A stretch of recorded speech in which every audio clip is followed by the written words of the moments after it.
Thank you. Good afternoon. We'll call the meeting to order. This is the regular council meeting of Tuesday, March 19th, 2024, the open session agenda. Having called it a meeting to order, we'll ask everyone to rise for O Canada.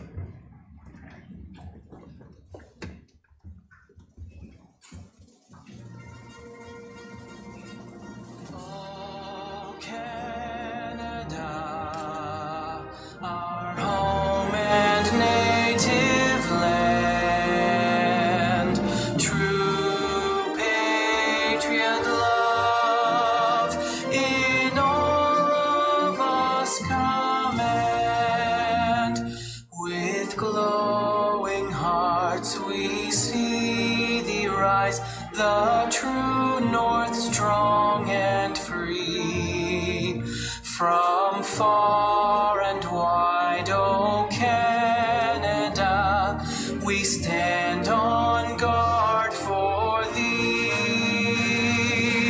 God keep our land glorious and free.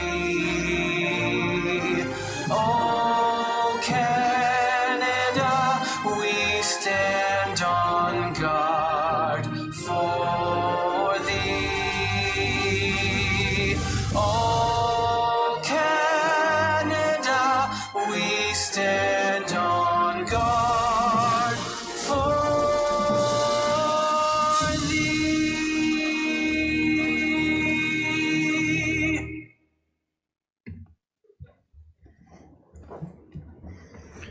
Thank you. That was very nice.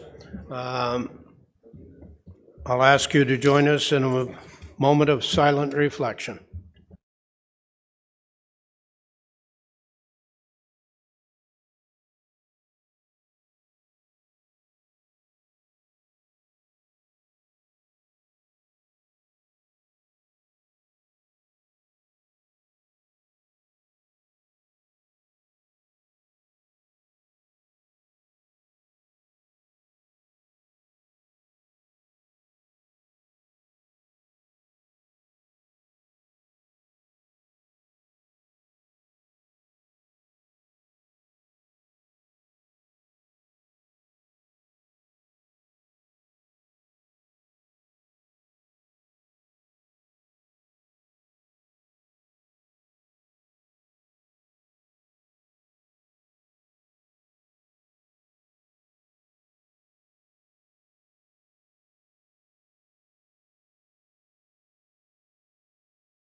Thank you.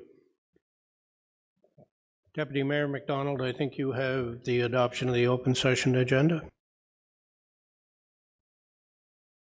Yes, I do.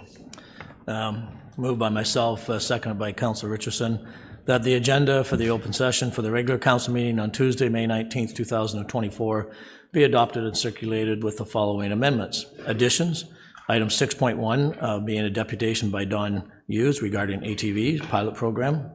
6.2 being a deputation by William Steffler regarding ATV pilot program summary. 6.3 being a deputation by Peter Petrosoniak regarding the ATV pilot program, and 6.4 being a deputation by Darrell James regarding the ATV pilot program. And one deletion, item 14.1.21, being a bylaw to designate 91 William Street North in the town of Lindsay, the city of Kawartha Lakes, as being a cultural heritage value or interest under Part 4 of the Ontario Heritage Act. Thank you. Councillor Richardson, is your microphone up? It is for announcements. Thank you. All in favor? And that's passed. Are there any disclosures of pecuniary interest on anything on today's agenda?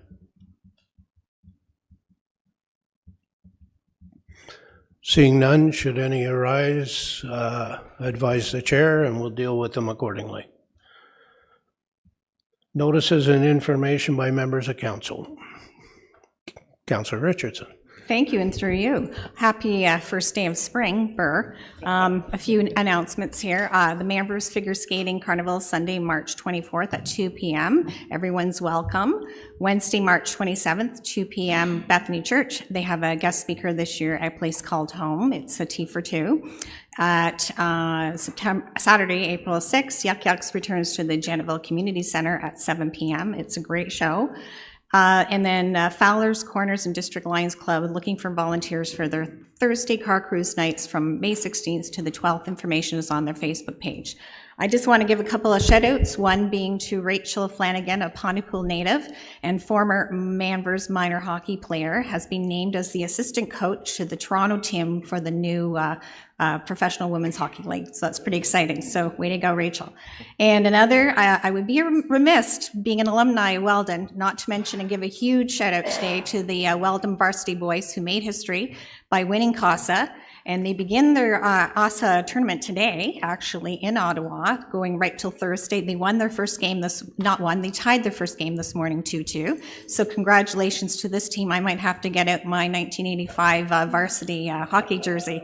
And just another constant message with Easter around the corner to support our local food banks. We have a lot of folks out there that is using them, and please be kind and give generously. Thank you. Thank you. Councillor Warren. Through you, Mr. Mayor, just a couple things. The premier event on International Women's Day for Women's Resources, presenting Colin James, was really an enjoyable evening. It was sold out at the Academy Theatre, so it was a wonderful night. I had the honor to speak at the Bobcaygeon Curling Club last week. They were hosting the provincial two-person Ontario Stick Championships, and last year Wayne Shea won, as well as Morris Anderson, but I didn't want to say anything. I don't know if they were winners this year. Also, I'd like to recognize two local athletes that are on Canada's wheelchair curling team that recently won the silver medal at the World Championships held in South Korea. Both of these athletes, Chrissy Molnar of Bobcaygeon and John Thurston Dunsford, are members of the Bobcaygeon Curling Club. As part of their Champions Day events on Saturday, March 23rd, the club will be recognizing Chrissy and John around 4:30. Thank you. Thank you. Councillor Smeaton. Thanks, Mr. Mayor. Through you, in Ward 5, first of all, a huge congratulations to everybody at Community Care. Many of us were there for the grand opening of a huge need. Quite a celebration, and when you saw the presentation, it was pretty astounding to think of how much time and work has gone in over the years to that, and it's just awesome. So that was a big event. Had a wonderful evening of celebration at the Police Service Evening of Excellence. If you ever want to see a celebration that makes you each laughing, smiling, and pretty teary, that's the one. We're very lucky. The Kawartha Singers will be performing at Cambridge Street United this Sunday afternoon. It's always a great spring concert, one of my favorites. And from constituent Greg Walling asked if I would just very, very briefly, longtime employed of the previous town of Lindsay, Susie Mitchell, passed away recently, and he just wanted to, she worked at the Lindsay Rec and Lindsay Parks Board was his experience for over 30 years, and he felt was integral to the success of merging the two operations, as well as supporting a time when significant buildings such as Wilson Fields and the River Park was completed. And lastly, the Chamber of Commerce Gala is coming. We're lucky to have the excited and excitable Terry Guile is working very, very hard. And that's going to be a really, really great event. So hopefully everybody can get a table or their tickets on April 20th. Thank you. At the Armories, there's the Ward 5 piece. Sorry about that. It's at the Lindsay Armory. Thank you. Deputy Mayor McDonald. Thank you. Through you. First of all, I'd like to have a shout out to the paramedics for serving at Boston Pizza last week to raise funds for the Boys and Girls Club. Councilor Richardson and myself, and went there, enjoyed that, and they did a great job. Secondly, coming up in the month of April is Autism Month. We all should be aware of that. And the AGM for the BIA is March 21st, 6 o'clock at the Pied Eyed Monk, if anybody's interested in coming to the AGM. And last is the Easter in the Park. It is going to be at the fairground, or at the park downtown this year. And the plowing match, I'm going to say it every day I get a chance, is that we need volunteers. And I'm looking forward to the plowing match October 1st to 5th, but we definitely need more volunteers. So if anybody wants to volunteer, I'd be happy to hear from you. Thanks. Thank you. Councillor Joyce.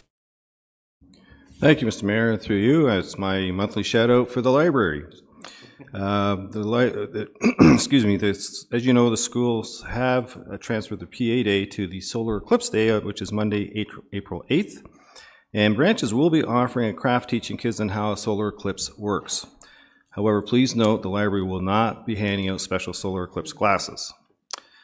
Also coming up is in April is Earth Day on Saturday, April 20th, and library branches will be hosting a grass head workshop where kids will use recycled materials to create their very own mini herb garden. And lastly, just a reminder, the libraries have what's called a cloud library, which is an app where you can read and listen to ebooks and e-audiobooks for free on your device. Lots of opportunities. Thank you. Thank you. Councillor Ashmore. Thank you, Mr. Mayor. Last night I attended the 85th anniversary of the Omemee Blooms Garden Club held at the Legion in Omemee last night, and this was a really great event commemorating 85 years of hard work. The members of this club, they put in over 1,000 hours of volunteer work in the village of Omemee to beautify Omemee. Right now there are 11 community gardens in Omemee that are looked after by these volunteers, and a shout out to them. And special guest last night was Paul Hayden. He's a local botanist, lives just west of Omemee. He used to work for the Toronto Regional Conservation Authority, and he has his own business for the last 10 years, and he gave us a good speech on native species. As mentioned, I just wanted to have a shout out to John Thurston and Christy Molnar for winning that silver medal in South Korea, and that was an amazing achievement for them.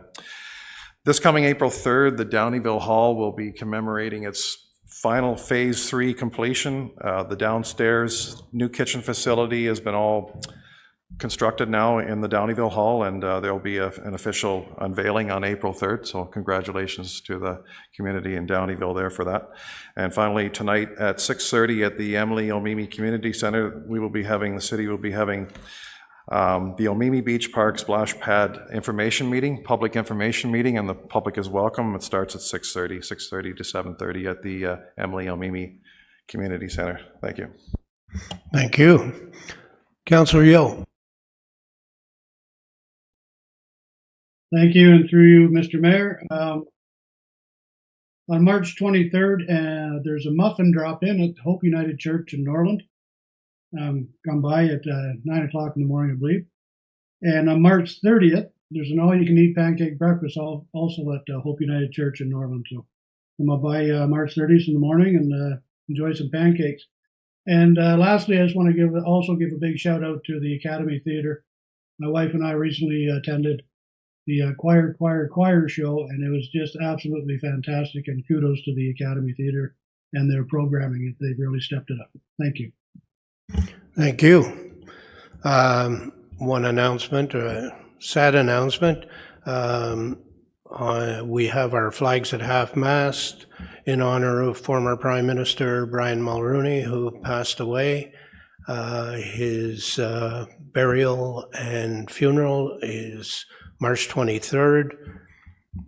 He was an exceptional Prime Minister who made many changes to Canada. So just a note of sadness there. Is there any notices or motions from staff? No? Okay, moving on. Can I get a motion that the minutes of the February 15th, 2024 special council meeting and of the regular council meeting of February 20th, 2024 be received and adopted? Councillor Smeaton, Councillor Warren, all in favor? and that's done.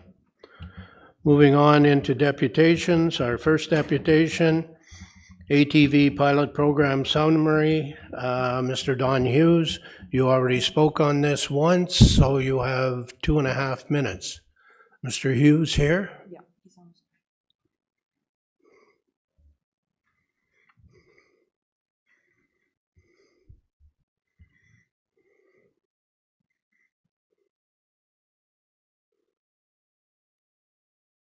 Sorry, did you hear what I had to say? That you have 2.5 minutes as you've spoken on this subject previously? Certainly, that is fine.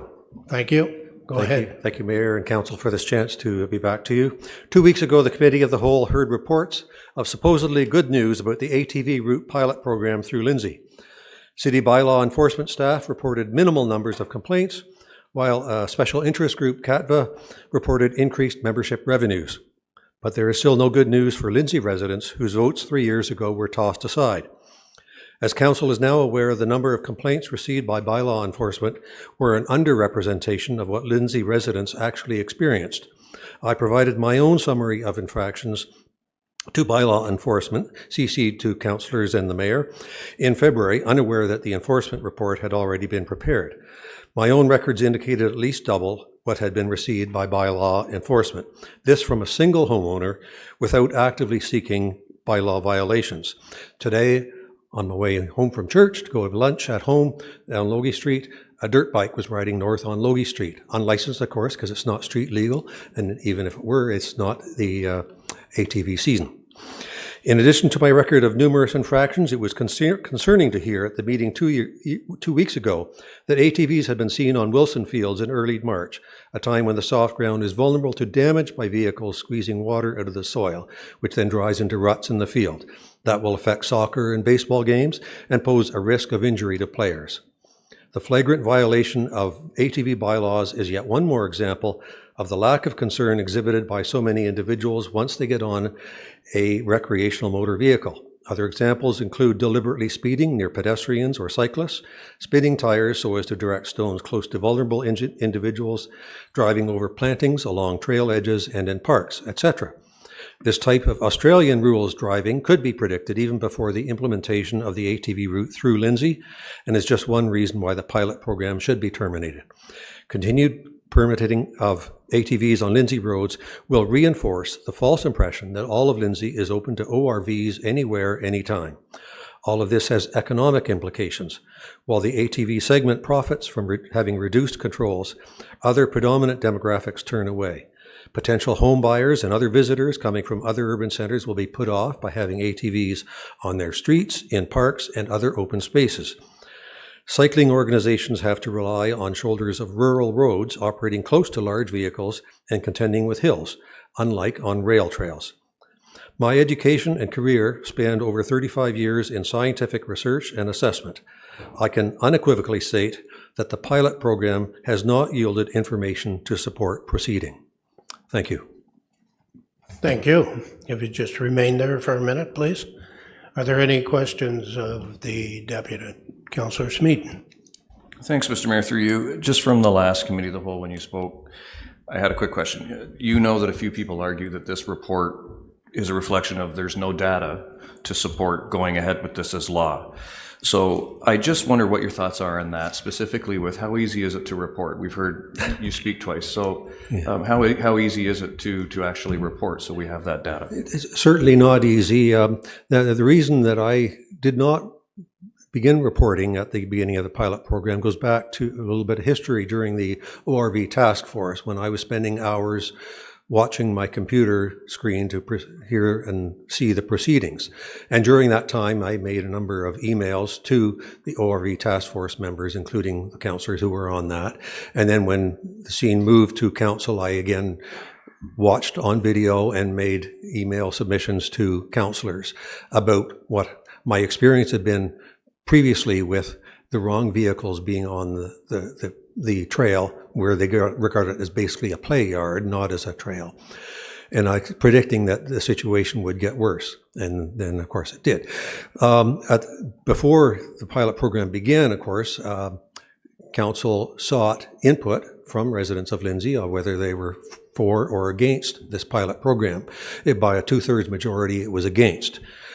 Council chose to disregard that vote and instead simply imposed the pilot program. But they offered the opportunity for Lindsay residents to complain to the Bylaw Enforcement Division as if, well, we haven't listened to you before. We haven't listened to my emails that were submitted during the ORV task force or during council deliberations. Haven't listened to the votes by Lindsay residents. All of a sudden they say, now we'll listen to you if you make your complaints. Well, I wasn't about to play along with that. And then by the time this year started, then I thought I better get what I recall having happened, get that reported so that it is considered. And at that time, I started looking for how do I do that? And I couldn't find anything. I did find a link to a document one could submit, and it had space for making comments about short-term rentals. Well, that doesn't sound like it's for complaining about the ATV pilot route.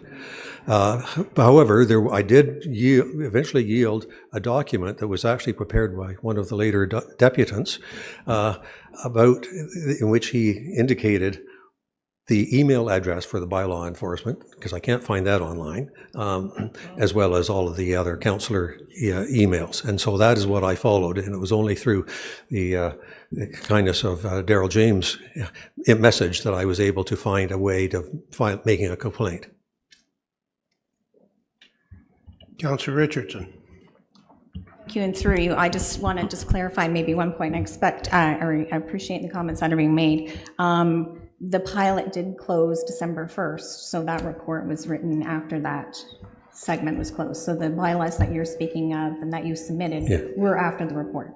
Yeah, I started working on summarizing my reports in early February, and it was around about the last week of February that I submitted that to bylaw enforcement with CCs to all of council and the mayor.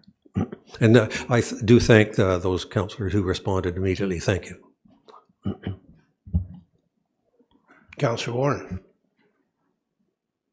Through you, Mr. Mayor, so I just want to be sure that, so you did try in the last 2 years during the pilot process to actually complain, but you had a difficulty finding an email. Did you call I couldn't find anything through my call? searching at that time. I did phone Kawartha Police on 2 occasions in early April of last year about the same type of incident. They were a few days apart, of a dirt bike being driven on Logie Street and on the trail where he's practicing wheelies. And he said, well, this is an ATV. And I said, it's not an ATV. And besides, of course, it was April, which is not the season for being anywhere. Did he refer you to bylaw in the city? No, the dispatcher simply said she did not have an officer in the area to respond. Okay, thank you. Thank you. I noted in your correspondence, and you've spoken several times about dirt bikes, and dirt bikes, of course, are illegal on the trail and unlicensed, shouldn't be ridden in town, and that is a police matter. But it shouldn't be confused with ATVs, I don't think. But I do thank you for your correspondence and for your deputation today. Can I have a motion to receive the deputation, please? Councillor Perry, Councillor Richardson, all in favor? Thank you. Thank you for coming. Thank you. Our next deputant is William Steffler, speaking on ATV pilot program. You have 5 minutes. I have 2.5, I believe. You want to give me 5, I'll take it. Well, you know better than I do. Okay. All right. Thank you, Mr. Mayor and councillors, for the opportunity to speak. So, liability. Carolyn Richards informed us at the last Committee of the Whole meeting that ORV manufacturers only put the warning sticker on ORVs for insurance purposes. So there you have it. The corporations that manufacture ORVs want nothing to do with that risk. So why on earth should the city ask every taxpayer in the city, many of whom do not even own an ATV, to assume any degree of that liability risk? Because our tax dollars will be the ones that pay. There is no compelling reason to do so. CATFA has operated quite successfully without open roads. The Active Transportation Master Plan is nearing completion. It is an on-road plan with an urban emphasis. The Active Transportation Master Plan should not be compromised by the addition of recreational motorized traffic, especially in urban areas. The Strategic Plan, Quality of Life. Good health is essential to the quality of life active transportation promotes health and well-being. The Active Transportation Plan should take priority and not be impeded by recreational, motorized traffic, especially on urban streets. The Healthy Environment Plan. Promoting the recreational burning of fossil fuels is completely contradictory to the goals and values of the Healthy Environment Plan. The Strategic Plan, Quality of Life. Councils have heard time and time again that residential streets should not become part of the recreational motorized trail system. Now, I've been told to drop the climate change issue because they don't care. Well, everyone cares, but you know, caring without action is completely and utterly meaningless. Last week, I attended a presentation by the Health Unit. In response to a question, it was stated that if we don't change, climate change will get out of control and there will be no stopping it. It will take on a life of its own. And I've heard that stated before. Now, for the most part, our generation won't be around to hit rock bottom, wherever that is.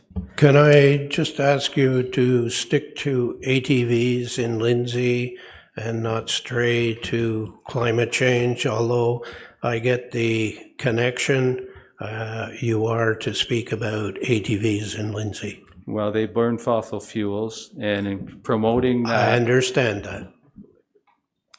Well, our grandchildren will say they knew. Why didn't they do something? Why didn't they care? Now, you have the opportunity to promote the master plans, quality of life, and life itself. It's your call. Thank you. Thank you. Let's see if there's any questions for you. First, I'll get a motion to receive the deputation. Councillor Warren, Councillor Perry, Councillor Smeaton, you have a question. Just a quick one, Mr. Mayor, through you. Mr. Steffler, you've named policy a few times in your various deputations, namely healthy living. I just have a quick question. Sorry, you sure? Okay. A quick question for Director Rojas. Is there anything in our current transportation master plan? No, you're asking the deputant. Okay. In the current transportation master plan, which starts in 2011, and we are currently revising the transportation master plan as we speak. You've been to the public information sessions? Yes, I have. In Lindsay. Do you recall anything, because in our transportation master plan that we've looked through as well as the current one, there's nothing in those master plans that's encouraging ATV use whatsoever in the plans. Have you seen any at the PICs, when you were there, articulated emphasis on this becoming part of the transportation master plan, or have you seen anything counter to it in those conversations, in fact? So your question is, have I seen anything regarding the active transportation master plan? At the transportation master plan PICs? Not in the transportation master plan, not anything specific. So. Thank you. Okay. Any further questions? Seeing none, thank you for your deputation. Thank you for coming today. Our next deputant is, motion to receive. Yeah. All in favor? Thank you. Good thing you're keeping me on the straight and narrow today. Yeah. Our next deputant, speaking on the ATV pilot program, is Peter Petrosoniak. And I think I'm right in this, Dr. Petrosoniak. I think I'm right in saying you have 5 minutes. Yes, thank you very much, Mayor Elmsley and members of council. So I'm here to represent Green Trails Alliance in particular. I also represent myself, of course. Green Trails is an alliance of people that promote active transportation and trail improvement in Lindsay. And so in accordance with that, Green Trails wants to bring these recommendations to council. So first, with regard to ATVs, ORVs, we should call them ORVs or off-road vehicles, which means that there should be off-road. But the first recommendation is council do nothing further with respect to allowing ORVs on roads. So as we had heard, the pilot has expired. So right now, nothing needs to be done. That's a bit unusual because usually we're recommending that something be done.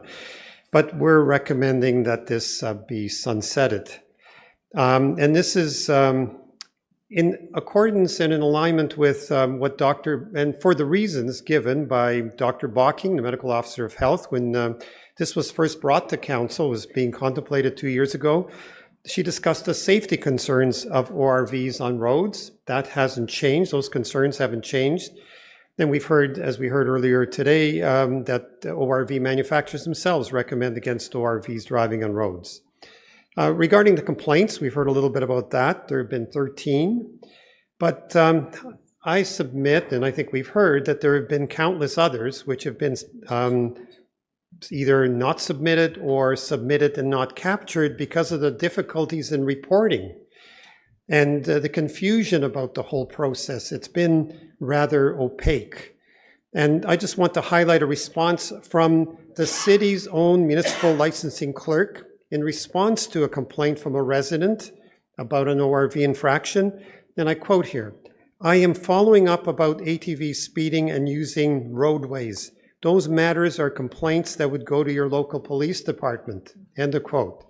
So the person went looking without calling 911 because it was not a 911 issue, tried to complain. There was nothing online where to complain. There was no avenue for it. So it became a circular process with no ability to resolve it. And so you wonder how many more complainants had similar responses. But our second ask is the following: that the section of the Victoria Rail Trail from Thunder Bridge to Ken Reed Conservation Area be designated as active transportation only, and that means non-motorized portion. That's a 2.3 kilometer section, and whether ORVs are permitted on roads in Lindsay or not, it should be designated as a non-motorized area. Green Trails has had a lot of involvement with that, with encouraging the Legacy Trail, of which this is part, and does a lot of cleanup there, and has been involved with this with the late Al McPherson, who you remember. I think he's come to council to speak about it. So we recommend that this be non-motorized. We've heard the previous speakers speak about the strategic plan, and this would be in direct alignment with the strategic plan. The healthy environment, what can be healthier than a walk or a bike ride along a trail without the distraction of noise, gas fumes, speed, all of that? Active transportation is the epitome of a healthy environment. Exceptional quality of life is your second pillar. A walk or a bike ride in what we might call the ribbon of wilderness in an urban environment, in an urban setting, is exactly what the strategic plan envisioned as part of the exceptional quality of life. And then the vibrant and growing economy. So we heard that the Active Transportation Master Plan is coming up with its resolutions, with its report to be completed pretty soon. It calls for a trail and bike path system through urban areas. And we expect that the city will promote and market those trails in Lindsay and elsewhere in the urban areas to attract visitors and trail users, with the effect of growing our economy. So we think that aligns with the vibrant and growing economy. It's a 2.3 kilometer section. We recommend that this be designated as a non-motorized area. Regarding the fourth pillar, good government, well, I don't know that this applies here, but I think that it certainly aligns with the top three pillars. So thanks. Thank you. let's get a motion to receive the deputation. Deputy Mayor McDonald, Councillor Ashmore. I won't forget about you, Councillor Gill. Questions for the deputant? Councillor Smeaton. Quick question through you, Mr. Mayor. Dr. Petrosoniak, as a doctor, you're familiar with vehicle dangers, of course. It was mentioned at Committee of the Whole that sharing roads, quote, sharing roads with ATVs is no different than pedestrians or cyclists. I just wondered if you had any thoughts on that. Sure. So through you, so Councillor Smeaton, through you, Mr. Mayor. So first of all, the ORVs are supposed to be only going 20 kilometers an hour. And it's been, I think in Director Robinson's report, it says that that has been a problem. They actually speed much more than that, but speed according to those parameters, but that's a problem. You can say, well, what about people? Well, people are using the pathways, the sidewalks, so they're not there except for crossing roads. As far as bicycles are concerned, the Active Transportation Task Force is working on bike paths. That's why we need bike paths. That's what speaks to that. So yes, we do need in areas where there's a lot of bike traffic, get bikes off the main parts of the road so they can be in the pathways where they need to be. So I think they are a menace or a danger on the roads for those reasons. Thank you. Any other questions? Seeing none, we have a motion to receive the deputation. All in favor? Thank you. That's passed. Thank you. Thank you for coming today. Our next deputant is Daryl James on the ATV pilot program summary. Mr. James, you have 5 minutes. Thank you. Thanks, Mayor and Council, for having me. I was involved early on when the pilot was being approved, and I got involved with the route through Lindsay because as I started to do research, a lot wasn't making sense. I went to my counselor. I was reviewing all the reports that had come out, and the decision making was very contradictory to what the professionals were saying. So I'm really here today because I think the way that the ATV pilot was handled should not be a precedent for how government or our municipal government handles any issue moving forward. As we know, ORVs, ATVs are designed for off-road use only. That was ignored. Our medical officer of health was against allowing ORVs on roads. That was ignored.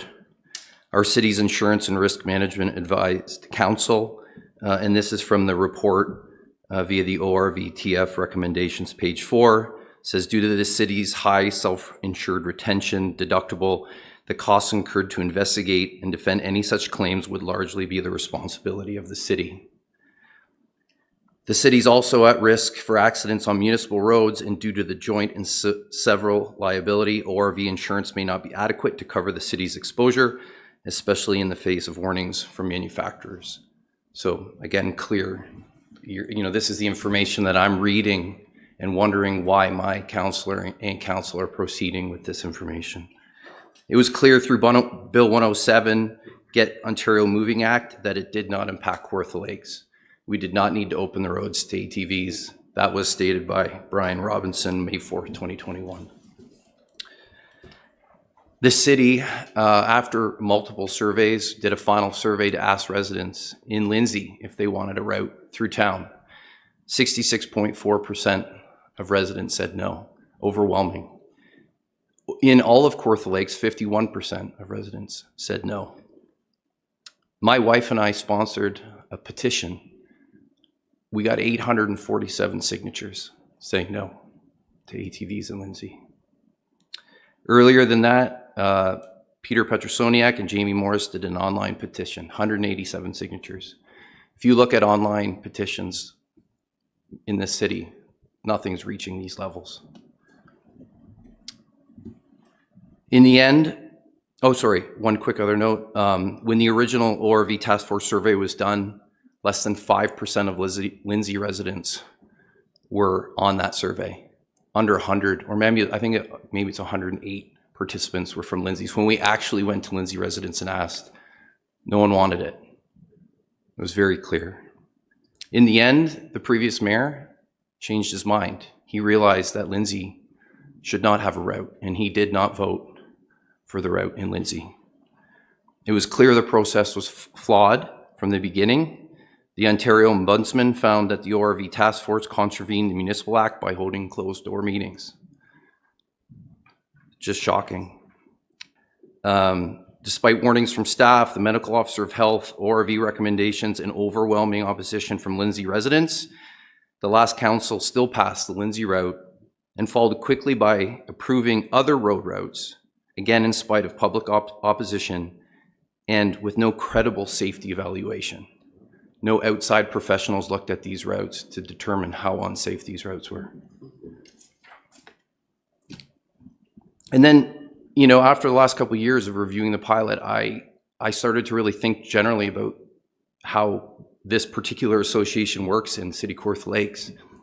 And I thought the example I wanted to give was if I created a hockey program, I know hockey, and I created an association, I went to the Lindsay Arena and I rented that arena, but I didn't pay any fees to rent that arena.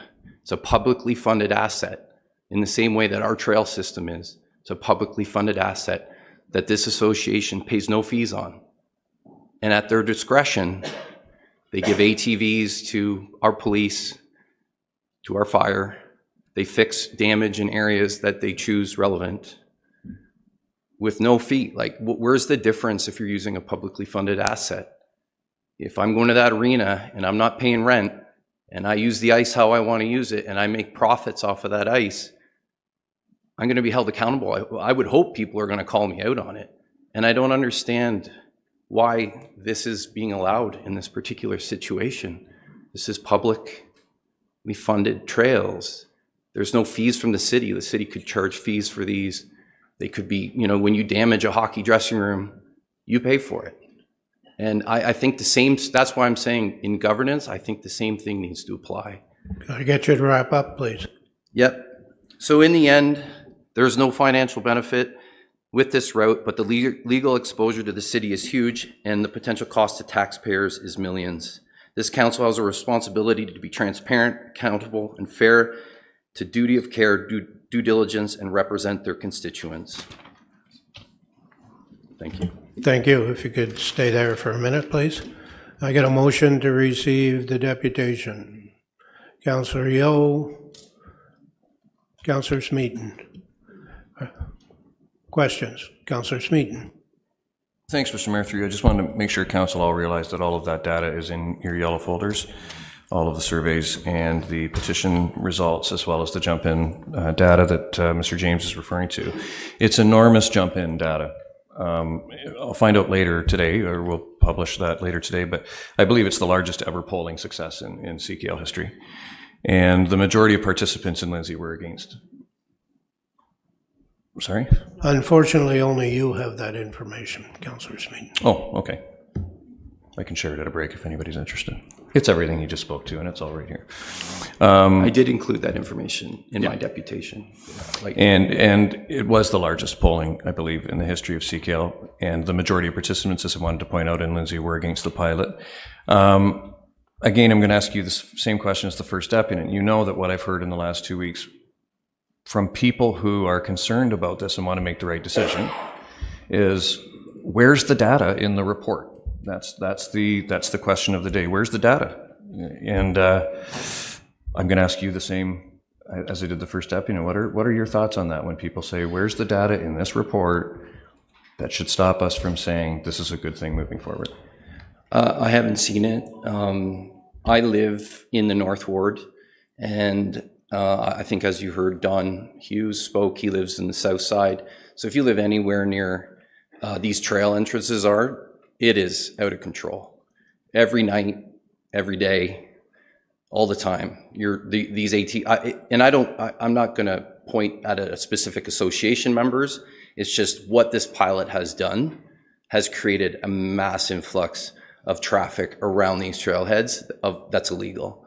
And if there was 12 or 13 complaints, I was 5.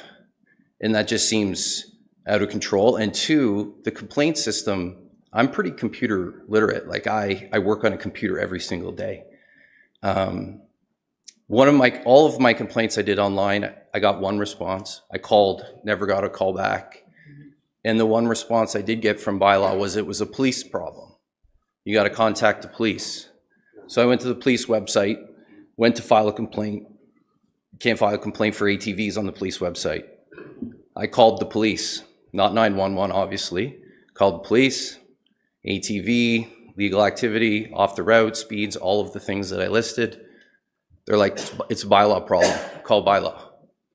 So the one response I got was, it's the police, go to the police, there's no information to submit it, call the police, it's bylaw. So when you're faced, so it's hard to respect the data, because when you're faced with the real life situation, it's really hard to put a complaint in. And I think most people, once they hit that first obstacle, are done. So if you live in, as I said, if you live in the north and south parts of town, every single night there would be an ATV up Orchard Park. Anywhere going to that trailhead is just consistently illegal, and not going 20 kilometers an hour, 50 plus, extra riders, no helmets. Like, you want a list, the list will go on. But in many instances for me, like, I'm driving, I'm with my children, I can't video this, but I sent in videos that I couldn't, present today. These videos are alarming. And if council or the mayor are not seeing that in the complaint system or bylaw, it's just really disappointing, because, like, if you had to face or see that or experience that, like, it would be alarming for anyone that saw them. Thank you. You good? Just one thing to add to that, that even though the overwhelming data you had from 2 years ago, which is now here, I want to point out that this deputation states that you're actually, I just want to make sure I'm clear on this, you're actually simply asking for an extension of what currently exists for one more year. So yeah, that's what's in the yeah. deputation Ultimately, I box. think for the ATV route through Lindsay, Yeah, I would that's like what I'm that referring to. removed. But for the remainder of other pilots, if it was to continue, I think a comprehensive professional safety review of these rural roads needs to be done, because these rural roads that some of these ATVs are on, like, I drove them too, like, the shoulders are wet and sloppy. Like, there are certain parts of these roads that are just dangerous. And I don't think on the rural roads specifically, we have enough information to I pass think this. we're dealing with ATVs in Lindsay for. I just wanted to clarify the box that's submitted through our packages in the agenda. Thanks. Thank you. Councillor Warren. Through you, Mr. Mayor, and thank you, Daryl. I didn't really get that answer that Councillor Smeaton asked. Like, do you want the pilot project to go on for another year or not? I wasn't too sure how you answered that. I think from my perspective, when I saw the committee of the whole last week, I was faced with an ATV program going through. And that obviously was concerning, and obviously I'm here to say no Lindsay route. And if the ATV pilot is continuing in other areas, that I think the pilot, if it is continuing, that further safety reviews have to be done. And that's what I tried to lay out in my deputation when I put it online. Thank you. We have a motion. All in favor? And that's passed. Thank you for coming today. Thank you. Moving on, we have no correspondence. Next up is presentations.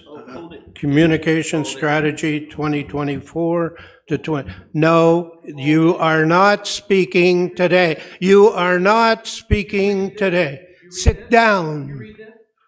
Sit down. If you don't sit down, you will have to leave. Sit and be quiet. Sit and be quiet. Turn that microphone off. Phone the police. I want them to come. I want them to come. I want you to call the police and bring them here so we can show them we have legal authority and standing. We all Sit filed. down We all and filed. we'll take a recess. We all filed to talk, okay?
Get out. Leave.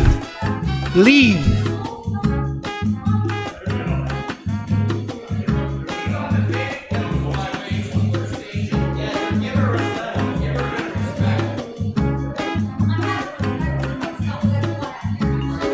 Sit down.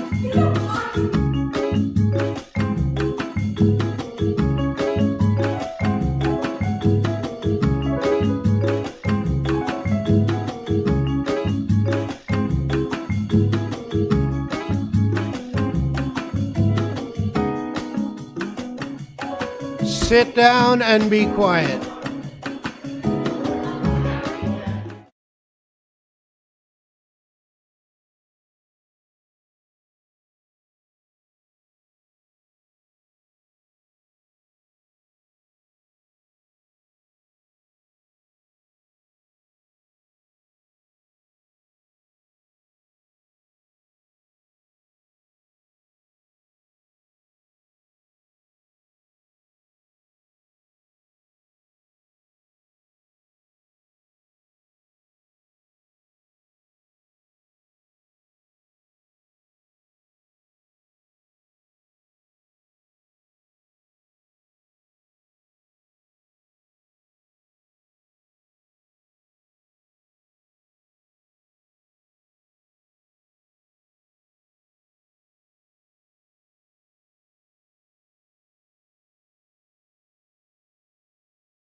Presentations, we have... Point of personal privilege, Mayor. These kinds of outbursts cannot be tolerated, and I'm making a motion that the galleries be cleared. We have to wait for the CAO to return, but I believe that that motion may be out of order. In Parliament, when there are disruptions, the galleries are cleared. I make a motion that we clear the galleries. We're not in Parliament. We should not have to put up with this and be subjected to this kind of thing. And something needs to be done.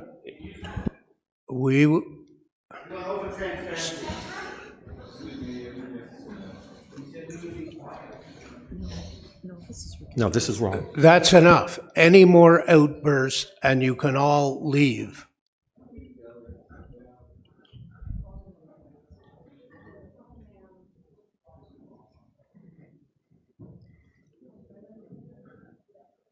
And you can sit down with your camera, you with the, no, you're not. Sit down and behave.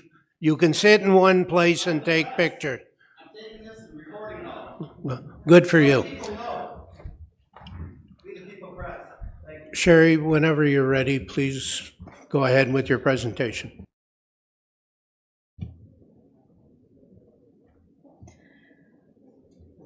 A point of personal privilege, Mayor. I had a motion on the table. Do I have a seconder? I ruled your motion out of order.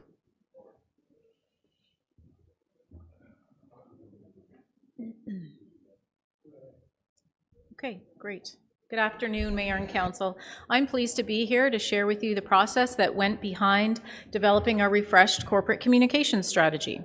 We'll start with a brief look back at where we've been since Council made the commitment to a centralized communications division, and then we'll look at what we heard during the research and development phase of the strategy, of which you have a draft in your March 5th Committee of the Whole package. And finally, we'll look at where we're going, the high-level themes and goals we're aiming for over the next 4 years, and then there'll be time for questions at the end.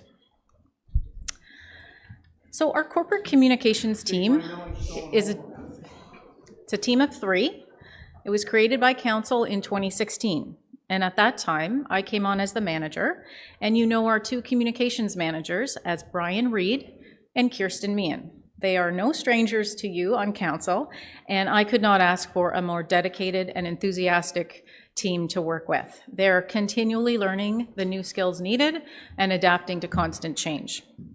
So I'd like to share a few of the accomplishments since the division was created, and in doing so, I'll give you a better idea of the type of work that we do on behalf of our residents. Our role is essentially the in-house marketing and advertising agency for the city. We're responsible for building and upholding the brand while ensuring all audiences have access to the municipal information they need. We work closely with our media partners and advertising vendors to get messages out. But we don't do this alone. We're working closely with staff all across the city and departments to guide the coordination of our communications. For example, we train and support content experts in each department so they can keep their website pages up to date. And we develop the communications plans for all core services and new council initiatives. One of the first things we did in 2017 was to redevelop our city's websites, the anchor of our communications program. And as you'll read in the strategy, we are poised to reevaluate this solution again this year. Over the last several years, we've established a communications framework, a mix of digital and traditional ways that people can access our information. So we have a customized subscribe news box through our website for email communications, and we print and distribute newsletters from council into our tax bills. You've seen these. And then we overprint a number and distribute them throughout the community for those who don't own property and want to keep in touch with what's going on at the city. And then you will know every December we print and distribute the municipal calendar. So that's just a snapshot of some of the communications in our framework we've developed. And then in 2019, we launched our first online engagement platform called Jump In Kawartha Lakes. And this site was timely for us, as during COVID, it allowed us to keep in touch with the public and hear their feedback on a number of important projects, like short-term rentals, backyard chickens, off-road vehicles, and more.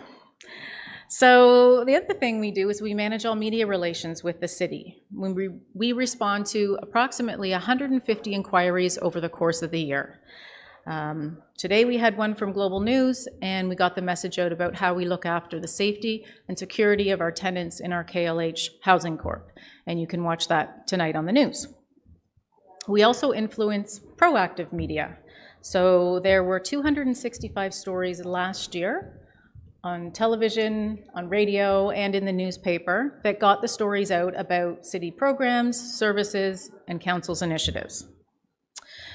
Again, we couldn't do this without the support of the spokespersons in our departments and our mayor and our deputy mayor, because whenever we come knocking, you are very generous with your time and you always speak well on behalf of the city. So thank you.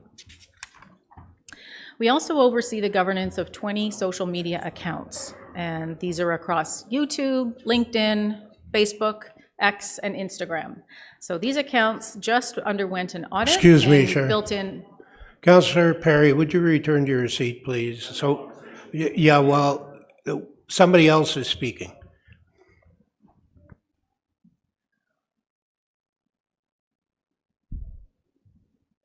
Go ahead, Sharon. So we did a social media audit this last year on all of those accounts, and we've built in the findings and the recommendations to the strategy for the next several years. And then finally, over the last few years, one of our accomplishments was to refresh that 20-year-old brand that turned 20 in 2021. And we've created a modern version that can still stand alongside the current version as we roll it out fully. And alongside with that, we created the Jump In brand theme, inviting newcomers to jump in to the opportunities of work and lifestyle choice in Kawartha Lakes. Choices centered around nature and the outdoors and the chance to be on the water within a few minutes of any community. And it's also a call for current residents to jump into all of the possibilities to become involved in their communities. So that's the foundation we've built over the last 7 years, and now we can look at where we're headed next.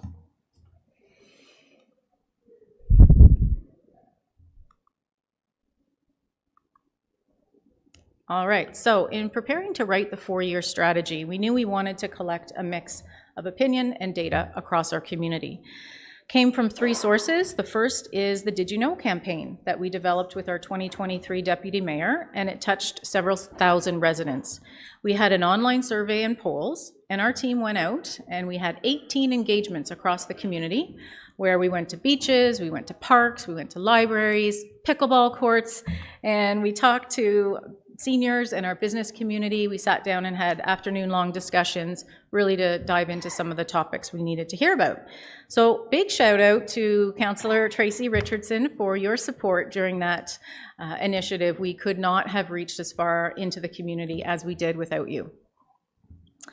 Secondly, we worked with Bredrick Communications, and they're a trusted leader in municipal PR.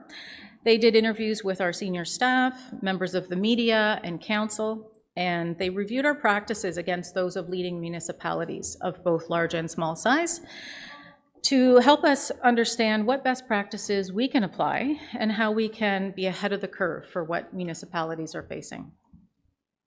And third, while the Kawartha Lake Strategic Plan was coming together, we sat in on council's workshops, listened to the things that were important to you, and we reviewed public feedback as to what the community wanted. One of the city's goals now under the good government category is to enhance public education and engagement opportunities. So that priority is in our strategy. Okay, first, just a few wider aspects in the community that we're dealing with in the communications and PR landscape. As you know, the pace is faster than ever, attention spans are shorter than ever, and communications teams have to be the newsroom. We have to create the stories about our municipality, publish them, and then at times retell the facts when there's misinformation out there. Our media mix is changing very quickly. Last fall, we had Metroland Media cease printing their printed newspaper. And although there is an online version, we know it's just not being accessed as widely as it was in print. And then in keeping with media downsizing trends, in February, Bell Media cut 9% of its workforce and it sold 45 radio stations. We're very pleased that our local station was sold to Durham Radio, and we're looking forward to continued investment in our local radio station. We're starting to see some new forms of print advertising and new media, and we're watching and adjusting the landscape as it grows. Access to broadband and high-speed internet has improved over the last few years, but there's still some areas in our municipality where that is an issue. So these are a few of the things we're facing and we've taken into account in our strategy. Another consideration is the age of our community. The average age in Kawartha Lakes is 47.5 years old. That's a full 5 years older than the provincial average. Interesting to note, though, that 59% of our population are of working age. So no, we're not all seniors. We do have more seniors than average, but we do have a lot of working age folks and families. Primarily right now, English is the first language, but that's about to change as we see our population grow. During our community pop-ups, we spoke to people of all ages and backgrounds, and two things we heard. One size does not fit all. We still need a good variety of media. So people love social media, some people love to get onto our website, but there's still lots of people who want printed materials. They want to walk into a library or a service center and see a notice board and get the important information they're looking for. And number two, the information needs to be easy to share. So we heard that word of mouth was the #1 way people are accessing information. So we need to start telling stories that are easy to share, they're simple, something that can easily be replicated and shared both online and offline. I'm going to share just a couple charts briefly from the survey to illustrate some of the themes of what we heard. When asked how informed do you consider yourself to be about municipal news, 85% said they're well informed or somewhat informed. I think it's important to note that not everyone has the same need or desire for the level of information. So for example, the average resident, they don't get too involved in local government until it affects them personally. So when they want to get a permit for their new swimming pool, or they're doing renovations and they've got all this extra waste they need to take to the landfill, that's when they're going to look online or they're going to call our customer service and find out more about permits and landfill. Others are more involved. They may sit on our committees, they may tune into council. So we have to do a little bit of everything and be a little bit of everything to everyone at the right time for them. So we've built that flexibility into our strategy, and it's a little bit of a balancing act. When we asked where are people going for their municipal information, word of mouth was number 1, followed by the local newspaper, which is no more in print. Options 3 through 6 are all digital until you reach number 7. Local printed magazines, roadside signs, and contact with you, their counselors. So we do have a variety of ways for people to stay in touch, and you are one of them. When asked what we could do better to communicate, the majority of requests had to do with improvements to how the former newspaper was delivered. So again, out of our control. Aside from that, you'll see more requests for printed materials, more emailed information, more projects on Jump In, more info on social media, and the last bar were compliments on what we're doing now. So we received some really great suggestions through the survey, and we've built some of those into our strategy. Oop, back up. We're way ahead. Okay, and then with respect to overall resident satisfaction with municipal communications, we see room for improvement. With the 77% of respondents being somewhat satisfied or very satisfied, we asked, how can we do better? And the key themes we'll look at next.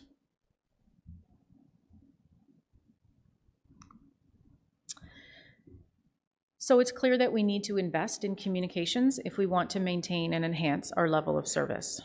As you saw by the numbers on the earlier slides, we're maintaining a level of information that's acceptable to some, maybe most, but certainly not all.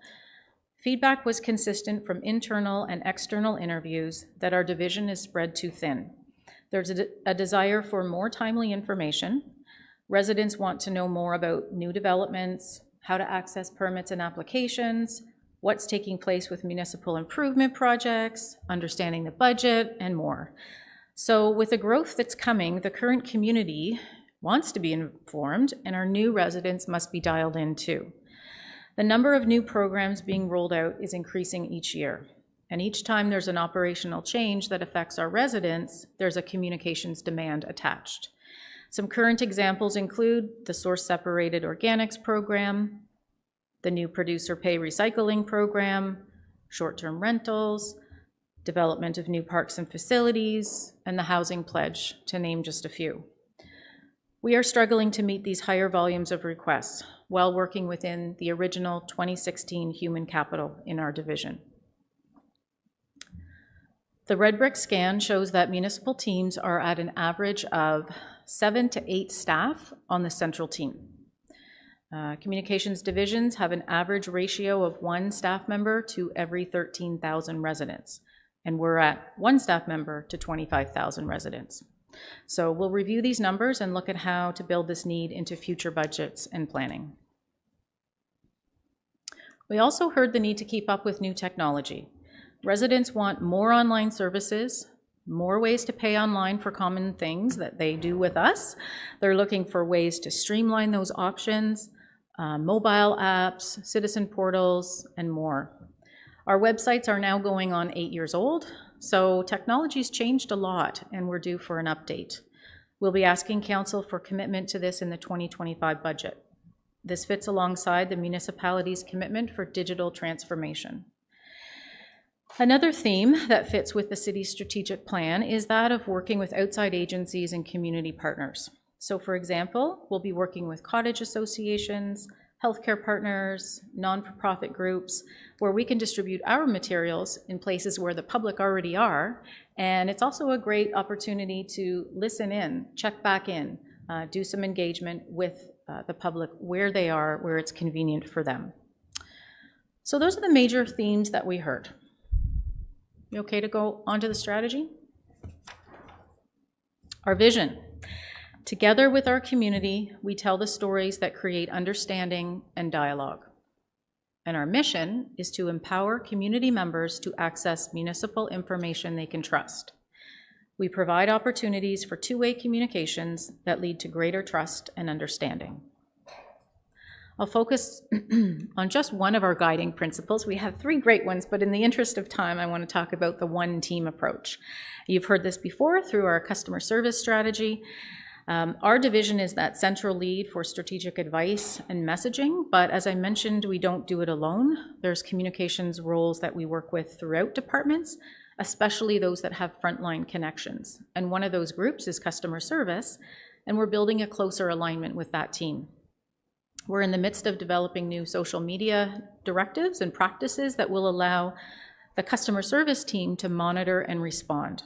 We often don't have time to listen, track down the right results and information, and get back to residents in a timely manner on social, but Manager Babcock's team are very excited and up for the challenge. And so we're working on that now and looking forward to rolling that out very soon.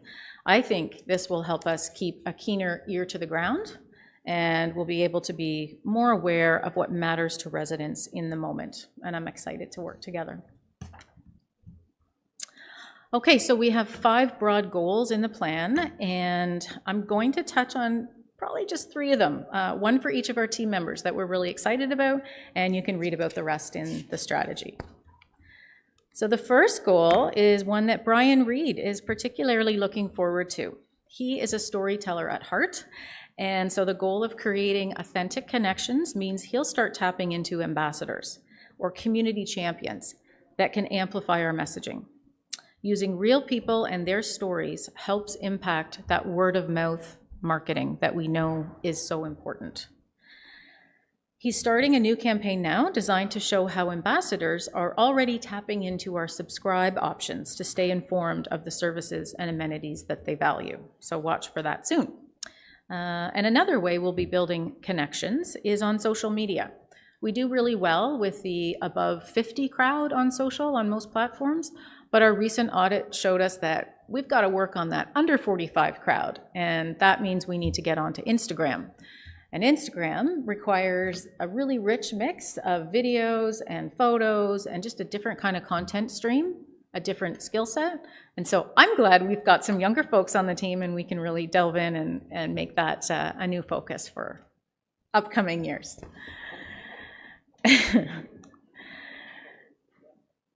Okay, I know I said 3 goals, but I am going to mention this one real briefly. Municipal communications need to be timely, convenient, and accessible. And so based on what we heard, we've got several actions on the go. To share just 2, we are increasing our printing and mailing schedule of these newsletters from council from 2 times a year to 4. So we had one come out in January.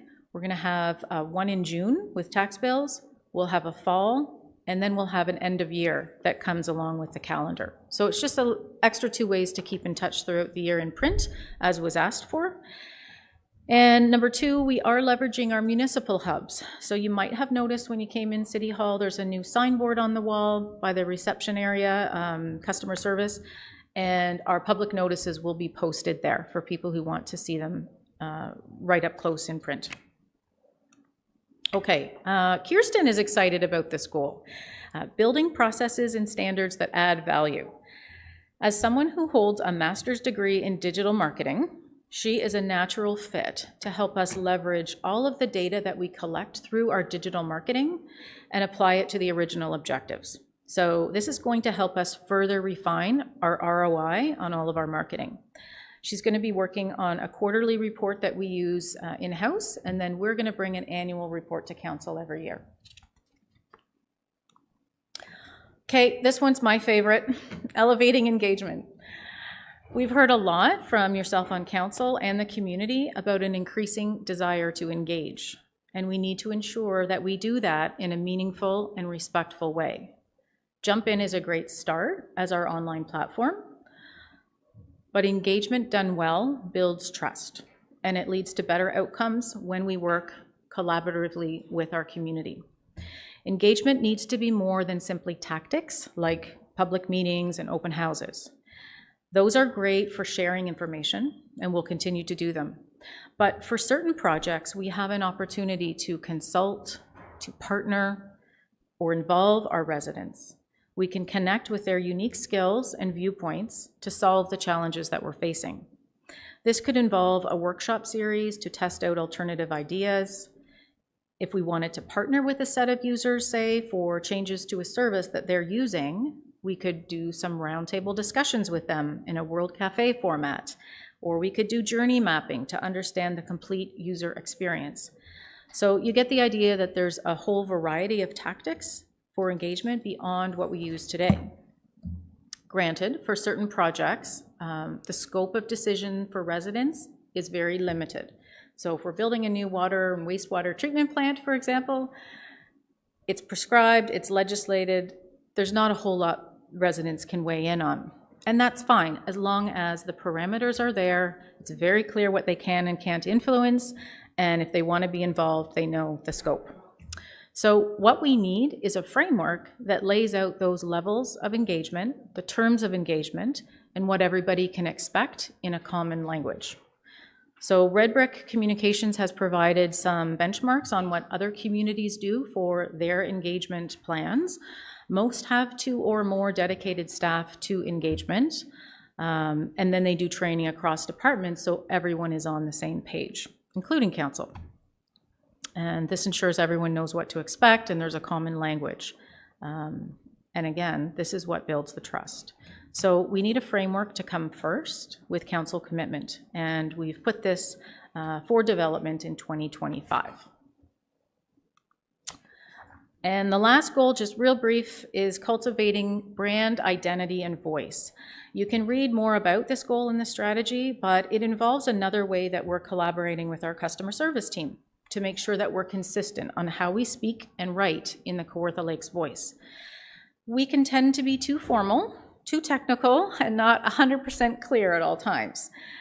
So soon we're going to have more people that are coming from diverse backgrounds, different languages spoken, education levels, etc. And so going to a more plain language, a more welcoming style of communicating is going to be even more important. So we have timelines in the plan. We're going to now develop each action item into its own set of metrics and goals that we can report on both annually and through the strategic planning process. So that's to come, and I would be happy to take any questions or comments from council. Thank you. Thank you. Let's get a motion to receive the presentation first. Councillor Warren, Councillor Richardson. Questions? Councillor Richardson. Thank you, and through you, Mayor. Thank you very much for your I can't even speak. Thank you for your resilience today, let's put it that way. I think what we're hearing is that it's, because we have had some changes when it comes to the print in our market, and that we need to be a little bit more resilient in how we're taking that messaging to another level. It's also safe to say that we have to invest in our website, because our website has to become our news hub. So it's good to see us heading towards that direction, and the technology that you had mentioned. It looks like we have like a few areas that could be understaffed, if I'm reading correctly, because as we grow, we need to grow to be able to provide that service. And that was one of my concerns, is to make sure that we are growing your department as well, because we are growing. I'm very happy to hear about the Instagram, because I've been a big push for that one right from the word, because we have so many departments within our city that a picture is worth 1,000 words, and that's an amazing opportunity for us to get our message out there. And it is even the older folks like Instagram too, just so you know. So I think maybe my one question is, when you talk about that rebranding in that 2025, do you have like a vision of how you think that's going to look next year? Through you, Mr. Mayor, to the councillor, just to clarify, the 2025 initiative is the engagement elevation. Is that what you want me to speak to? Yeah, so that would involve us going back into the community, understanding where the community's at, where our staff is at, where council is at, and proposing a framework that works for Kawartha Lakes, that has a spectrum of engagement and has associated tactics, really just puts it in context so that when council is looking at a report or a new initiative, for example, and you want public engagement, that's a big arena, right? So instead of asking for public engagement, you can ask for what level of engagement. You could possibly even look at tactics, and you would be aware of that same language that staff needs to go back and build an engagement plan do what you're looking to get done. So it scopes it out for everybody. And it scopes it out, most importantly, for the public, so that they know what to expect when we come out with an engagement plan on a new project. No, and thank you. And that's one of the key things I think all of us sitting around the table is we do here, we don't have that stay fast with the print media. We have other print medias coming in, but they need to get up to those numbers, and you have that verified circulation numbers that are critical for us to make those decisions. And it's just, like you said, we have to keep investing in what we're doing to be able to serve our residents in a timely manner, because a lot of it is just in time, and people just need to know at a quicker pace when we are making changes. So thank you again to you and the team. Thank you. Councilor Warren.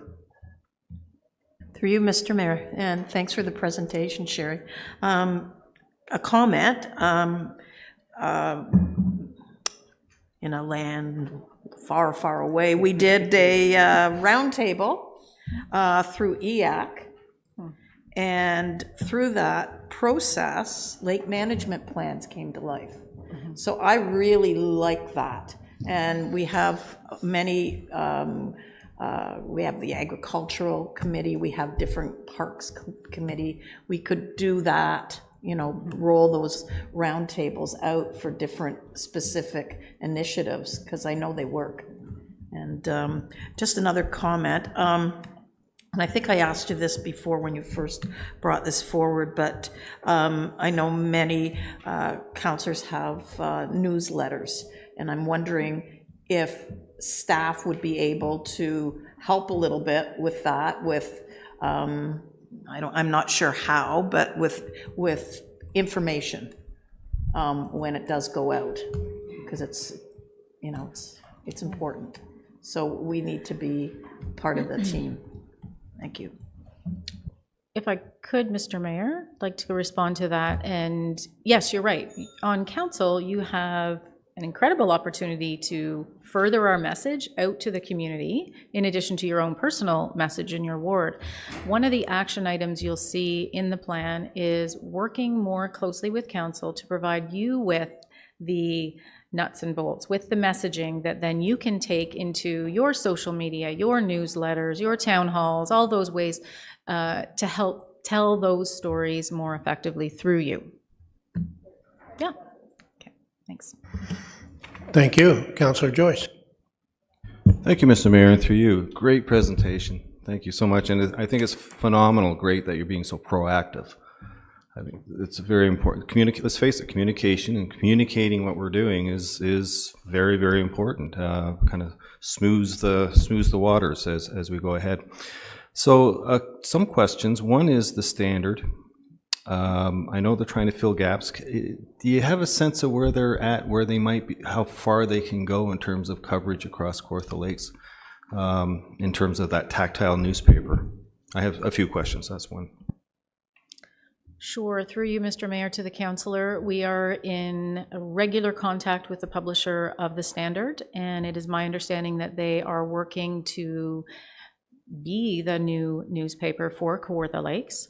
There's a number of requirements that are needed to be a designated newspaper, and they do meet those requirements. However, right now, their distribution, it's just shy of 12,000 across Kawartha Lakes, and I know they're having and working very hard to overcome the distribution challenge of such a large geography, such a, I don't need to tell you, but it's difficult to distribute in-home that many places in Kawartha Lakes. So I know that that's a work in progress.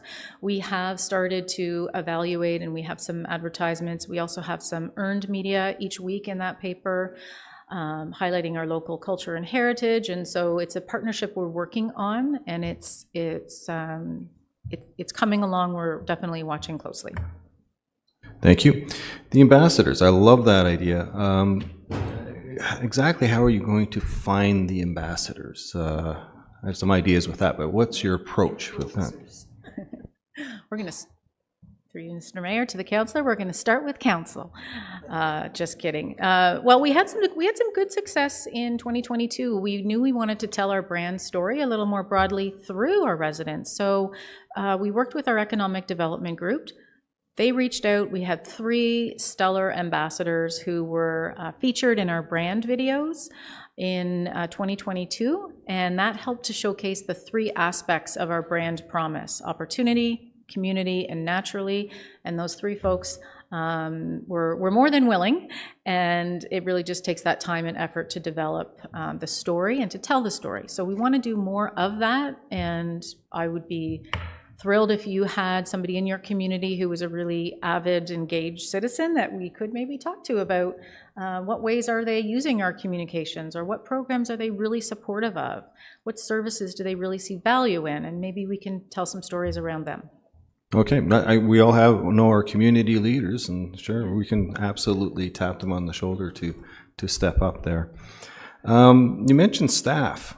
So in a perfect world, what's your staffing rate now? If you could just wave a magic wand, how many staff would you like to have to do the job right?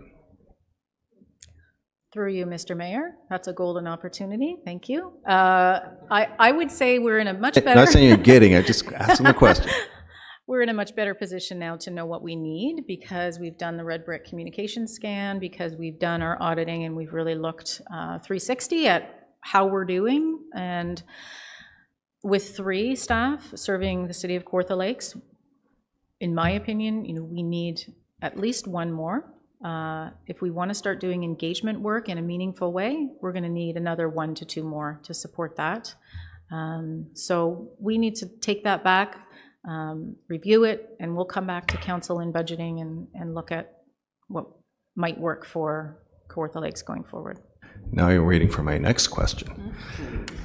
Artificial intelligence, will that help you mitigate your staff concerns? Through you, Mr. Mayor, to the councillor, we're actually good friends with AI on our team, and we use it in a number of ways. The software that we use on a daily basis to post social media, monitor media, it's all built in.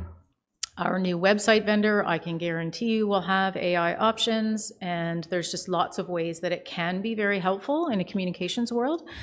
We're also really aware that it doesn't replace the skilled professionals. It, in some cases, can get you 80% of the way there, and then you do a quick review and touch up, and I think the same would be said for customer service, that there's so many ways it can help, but it can't replace that actual customer service person.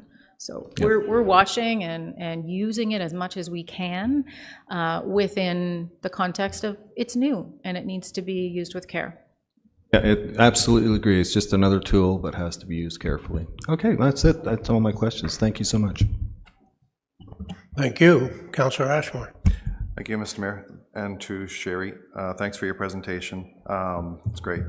Just a couple questions on we talked about the tax insert. I know I have this tax insert right here, and I know not everybody pays taxes, but everybody pays taxes in one way or another. But just wondering, it's full of great information, and I really commend you on putting it together. Lots of stuff there.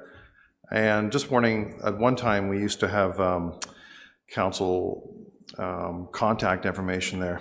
Not that we're looking for more work, but we're in the service business and we're in the communications business, and sometimes people ask me, I don't see your contact up there, but just wondering maybe if that's something we could bring back.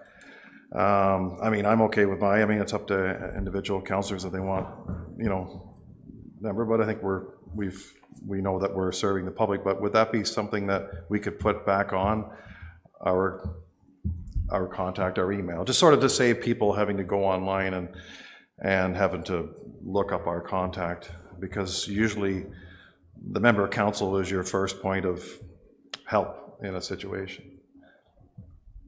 Just a question on that.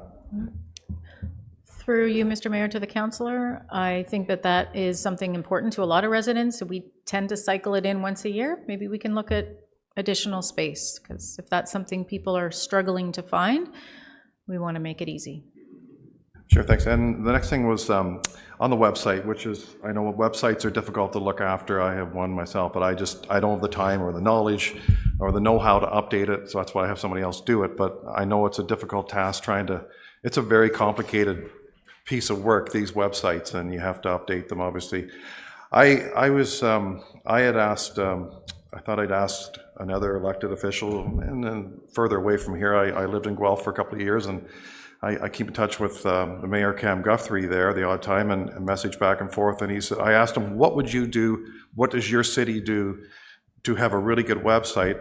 We have a good website, but to improve upon it, he says it has to be beyond easy for people to navigate. Too often I hear people complain that the things they need are buried upon buried upon buried, make it beyond simple.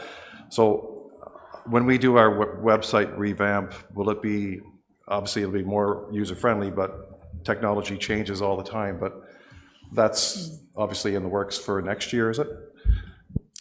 Through you, Mr. Mayor, to the councillor, it is in the works, and you are right. Simple is the key.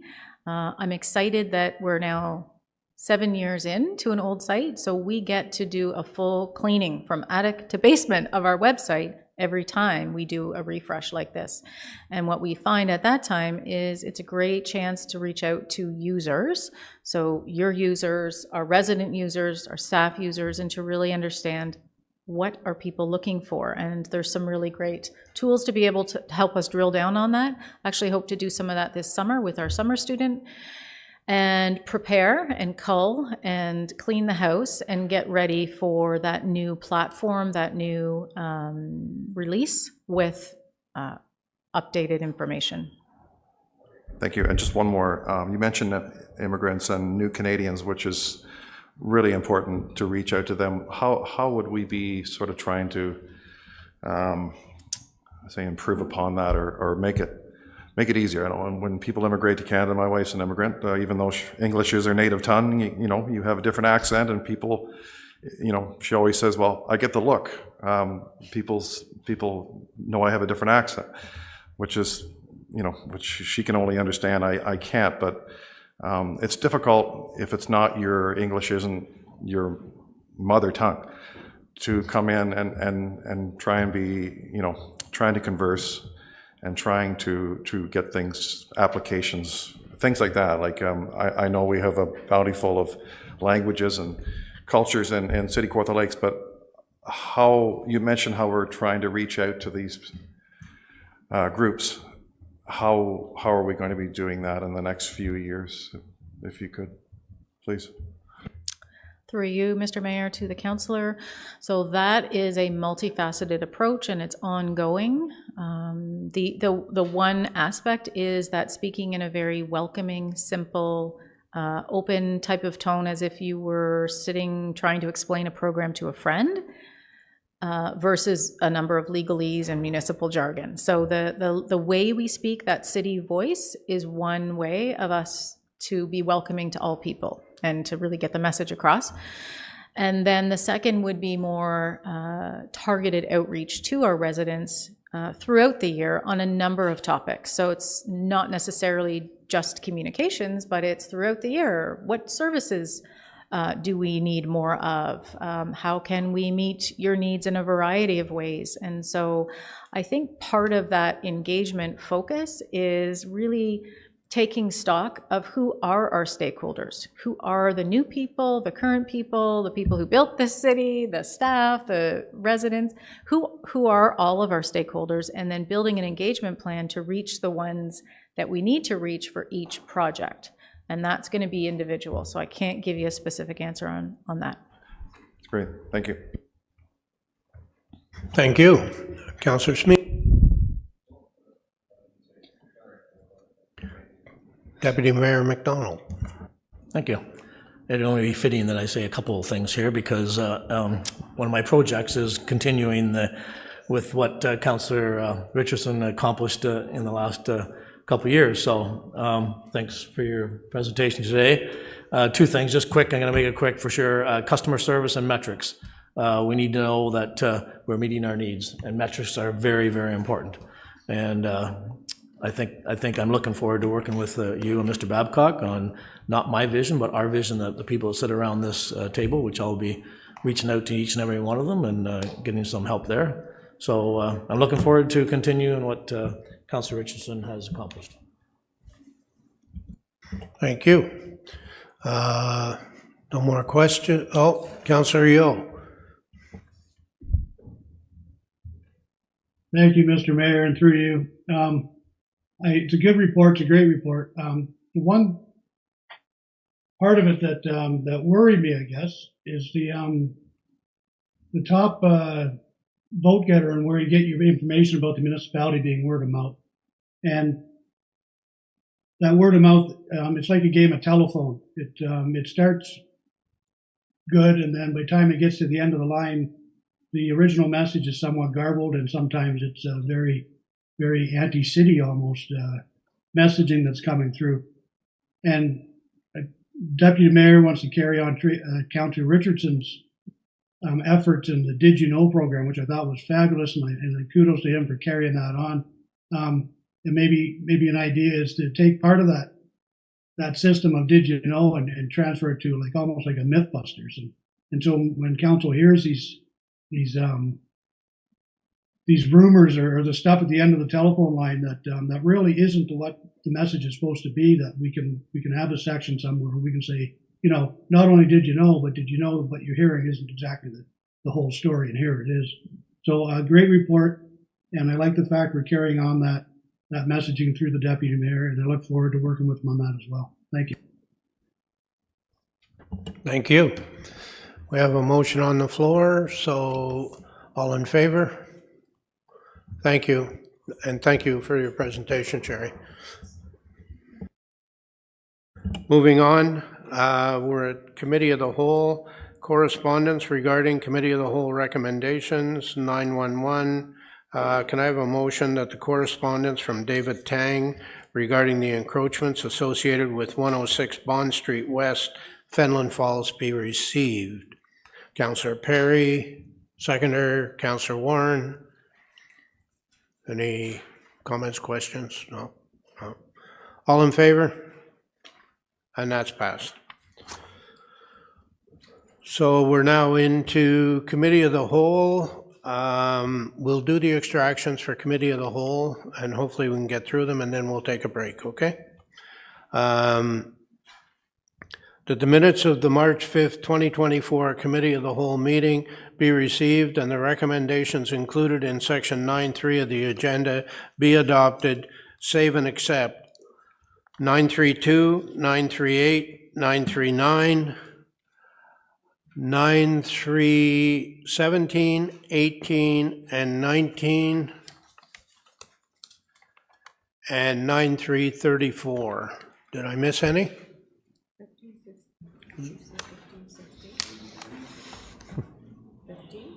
I took 15 out because there's a report later on.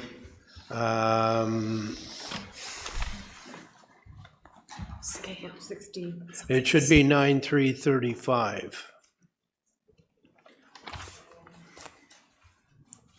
Save and accept 9.335. Mayor? Can we save and accept 33 as well? Sorry, yes.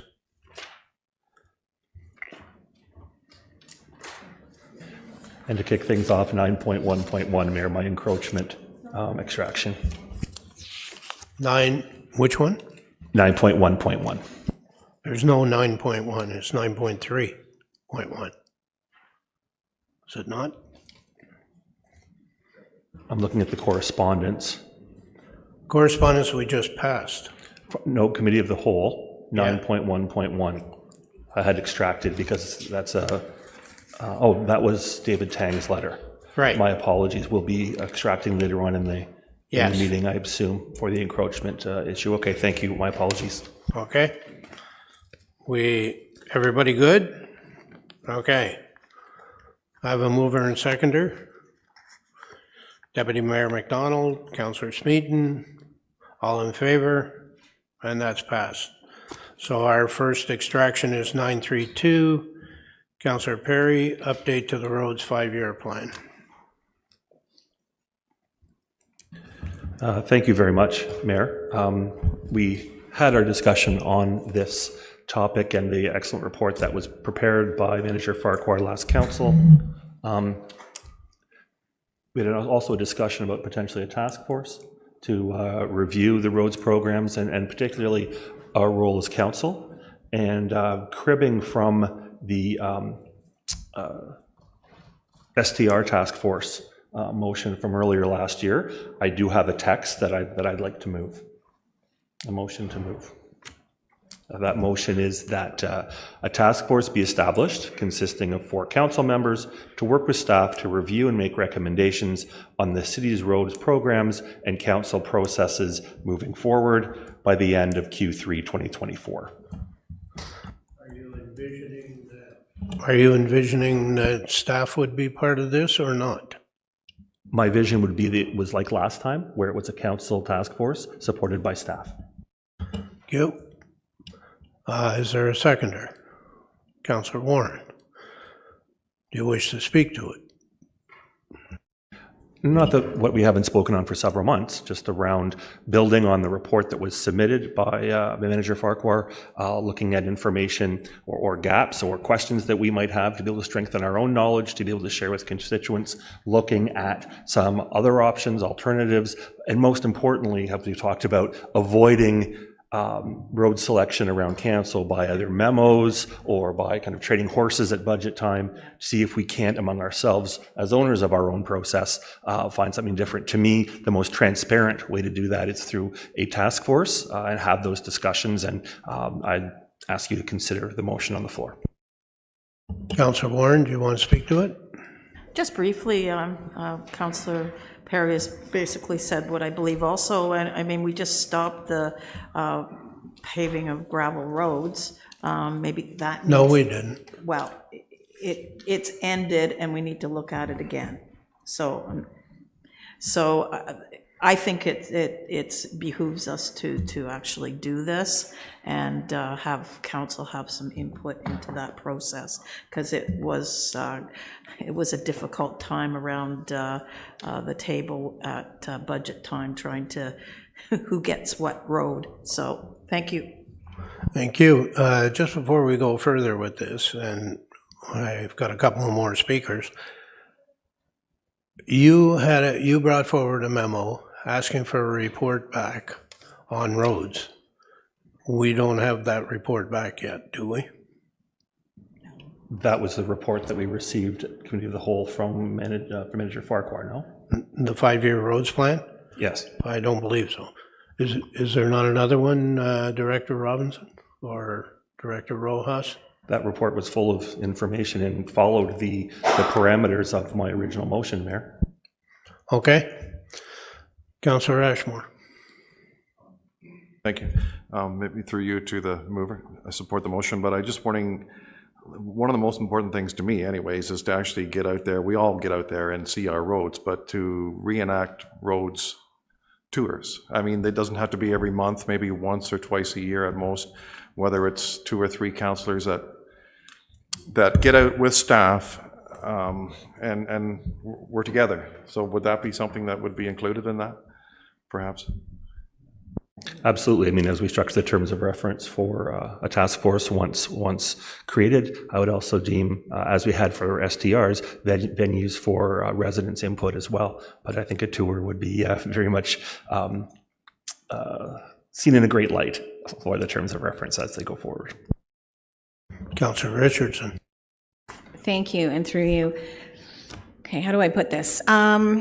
I'm in agreement on the premise of doing this. This is where I struggle. We use our engineering department, we use our consultants to come up with that 5 years need plan, right? But my problem, and you and I, we've all spoken about it, is the political priority on how we move these roads. And I'm a firm believer that this 5-year program does work. They're basing those decisions on that data. I'm wondering, a consideration would be like what we do for Public Works, where we meet, once a month during the seasons when operations are changing so frequently, that we do have that opportunity, all of us councillors, to sit and have those discussions before budget time, or to address some of those roads politically that are creating a lot of concerns for us. I'm just, I'm not an engineer, so I can go look at a road, and if it looks like it's crumbling, it's crumbling. I don't have the baseline underneath of it. So to me, with this task force, I just need to know exactly what you're thinking. And thanks very much for the question. I'm the first to defer to engineering expertise. None of us around this table are engineers or road specialists. The report that was submitted by Manager Farquhar, I think, is a great foundation, as was the draft STR bylaw that was provided by staff. In terms of specifics for this committee, what I reckon, I had some questions in some areas, and perhaps exploring some options that we don't know what we don't know.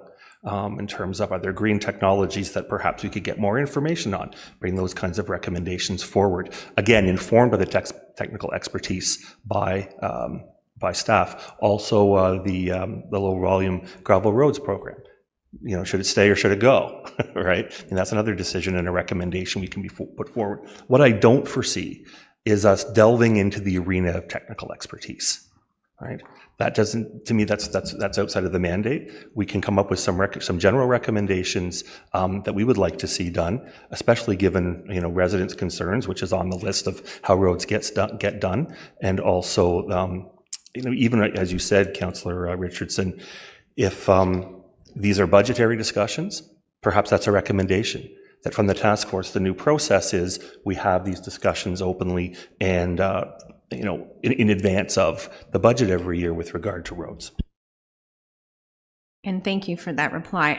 Can we just ask staff directly if what you're presenting, I just want to make sure that they understand the direction that you're going as well. I just want that confirmation. Councillor Smeed. Thanks, Mr. Mayor. Through you, I was pretty clear at Committee of the Whole that I had some pretty strong caveats about this idea, and I expressed that around the table to whoever I could get to on the break, and I was curious about a lot of things, and I've thought about this a lot. I think the reason I'm supportive of this is twofold. One, if I have this right, it will be a task force of council with engineering. Should it be an engineering staff, which was obvious, and whatever staff we want will also be on the task force, similar to you having Manager Sloan. So they're there, number one. Number two, this 5-year plan is, and that was my big point, an awesome benchmark. It's really solid stuff. Well, it will still be. And I think that, at the end of the day, this is a step that my caveat was equity, right? I've thought it through a lot, and I think this is probably, this is a good way to go. I support the motion. Thank you. Councillor Joyce. Thank you, Mr. Mayor, through you. I've been listening very carefully to the argument around the table. I just want to say I'm not completely sold on the task force idea, and Councillor Smeaton's last word there on equity actually bothers me. Roads should be fixed on need. I'm perfectly happy with the 5-year, the reporting from our staff, and if I have questions, I ask the questions and I get the answers I need. And there's going to be times I get, under the, what's the name of that $2.5 million fix again? The life cycle management roads thing. Some years I'll get one road in Ward 4, and the next year it might be 4. But staff makes those decisions based on the highest needs and the amount of money that's left over. If we do the equity approach, we all get 3 roads each, then I don't buy it yet, not yet.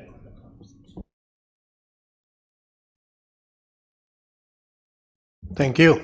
Councillor Perry, do you want to sum up? Sure, and I would just appreciate the comments by Councillor Joyce, and to me that speaks why we should have a task force to have those discussions in a dedicated forum, especially after the frustration we saw at the budget table last round, and the fact that if we have and I've talked to a few colleagues about this, if we have a great 5-year roads plan, every time we alter that or bring in a memo, for example, that could be seen as compromising the scientific integrity of the plan, because we're putting roads in that aren't necessarily driven by facts, data, and engineering.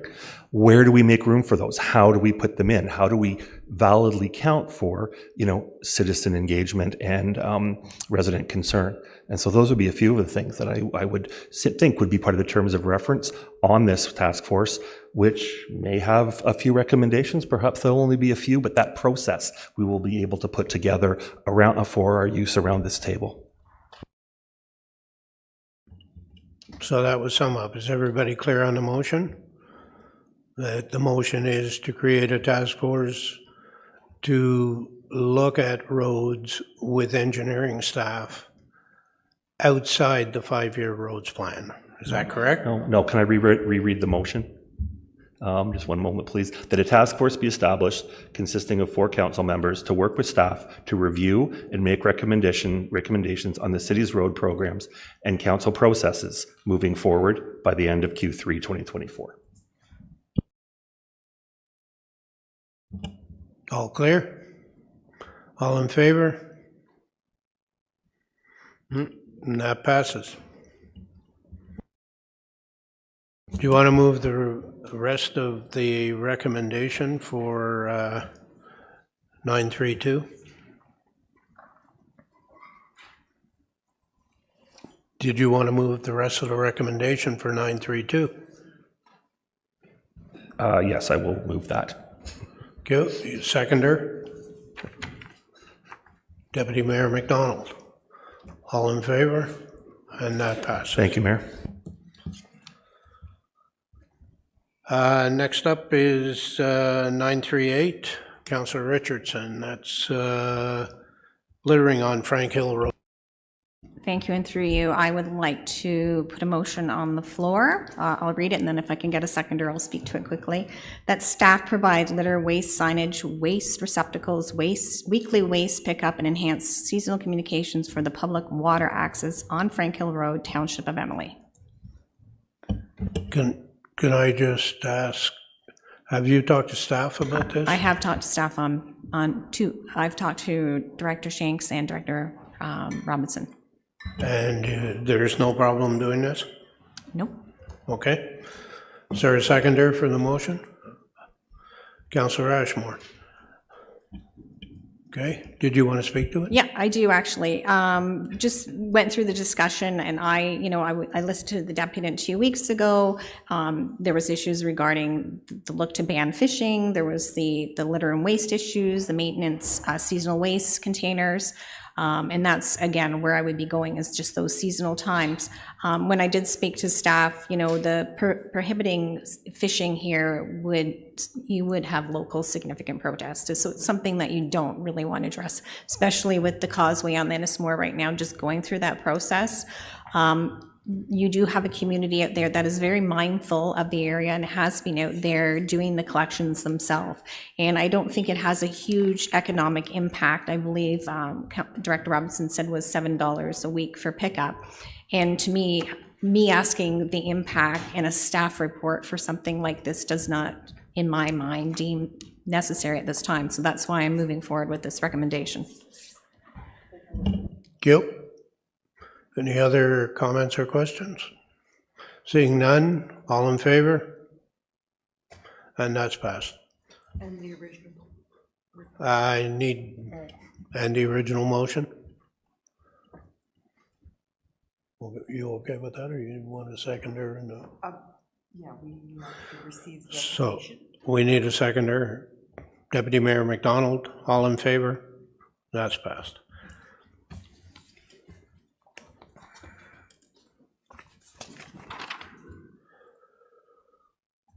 Um,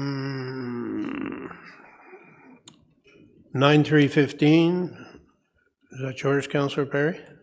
Well, no, that's the deputation, we moved it. 939, and then that 9311. No, 9311 is the deputation we're going to do. Yes, sorry, 9311 is yours, Mike. One moment, please. I'm having trouble with my online agenda. Here, you want to see this? Not the 11th. Oh, thanks very much, Mayor. This motion relates back to the deputation we heard at Committee of the Whole from Gregory Kerr on behalf of Karen Kerr about the $5,000 water bill they had received over about a month period, their normal water bills being about $250. My motion would be at this stage to put this to staff for more information, to be able to get the data and explanations on that side, and that it be returned at our next council meeting. Is there a seconder for that? Councillor Richardson? Did you wish to speak more on? All in favor? And that's passed. Sorry, I got to come back to 939. 9311 still needs to receive the report. Oh, okay. We need to receive the deputation for 9311. Councillor Warren and Councillor Perry, all in favor, and that's passed. It's getting complicated. 939, Councillor Ashmore, that's the deputation from David Webb on the budget process. Thank you, Mr. Mayor. Through you to the CAO. But first, Mr. Webb had articulated in his presentation there, he had two proposed motions, possible motions, but I just want to read the second motion, but I wanted to ask the CAO first, if we're already covering all these items here. If we are, then I just needed that assurance, but if I could just read it, then it's only 2 sentences. Direct staff to develop a corporate policy which mandates the establishment of key performance indicators and specific timelines for all new city activities, plans, services, initiatives, task forces, etc., and that all performance is measured and publicly reported with regular frequency. So my question would be, are we already doing that, or do we need a motion to cover all that, or like in our strategic plans and everything we do, or is that something that would help direction to staff for that, to cover that motion? Through you, Mr. Mayor, I would suggest that we are measuring and tracking and creating measures, KPIs ongoing. Work's not finished by any means. In fact, later you will see in our strategic plan that is being recommended, one of the areas, for example, is to expand on that commitment. But as you can appreciate, it takes time. There's complexities related to that. So the commitment is there. We have a number of different measures. And we want to continue to commit to more meaningful and expanded measures ongoing for all of the 200 services that we have. Okay, so it sort of boils down to 2 words, measurement and frequency. So do we have a definite time frame as when we do it quarterly or semi-annually, report these measurements, performance measurements for what we're doing? I know we're working on the strategic plan, but do we have something definite time that will come back to council, say with a report, that we've done this and we've reported the measurements, the performance measurements, and on what sort of a frequency do we do this? It doesn't have to be quarterly, but even if it's semi-annually, would that be something that's doable?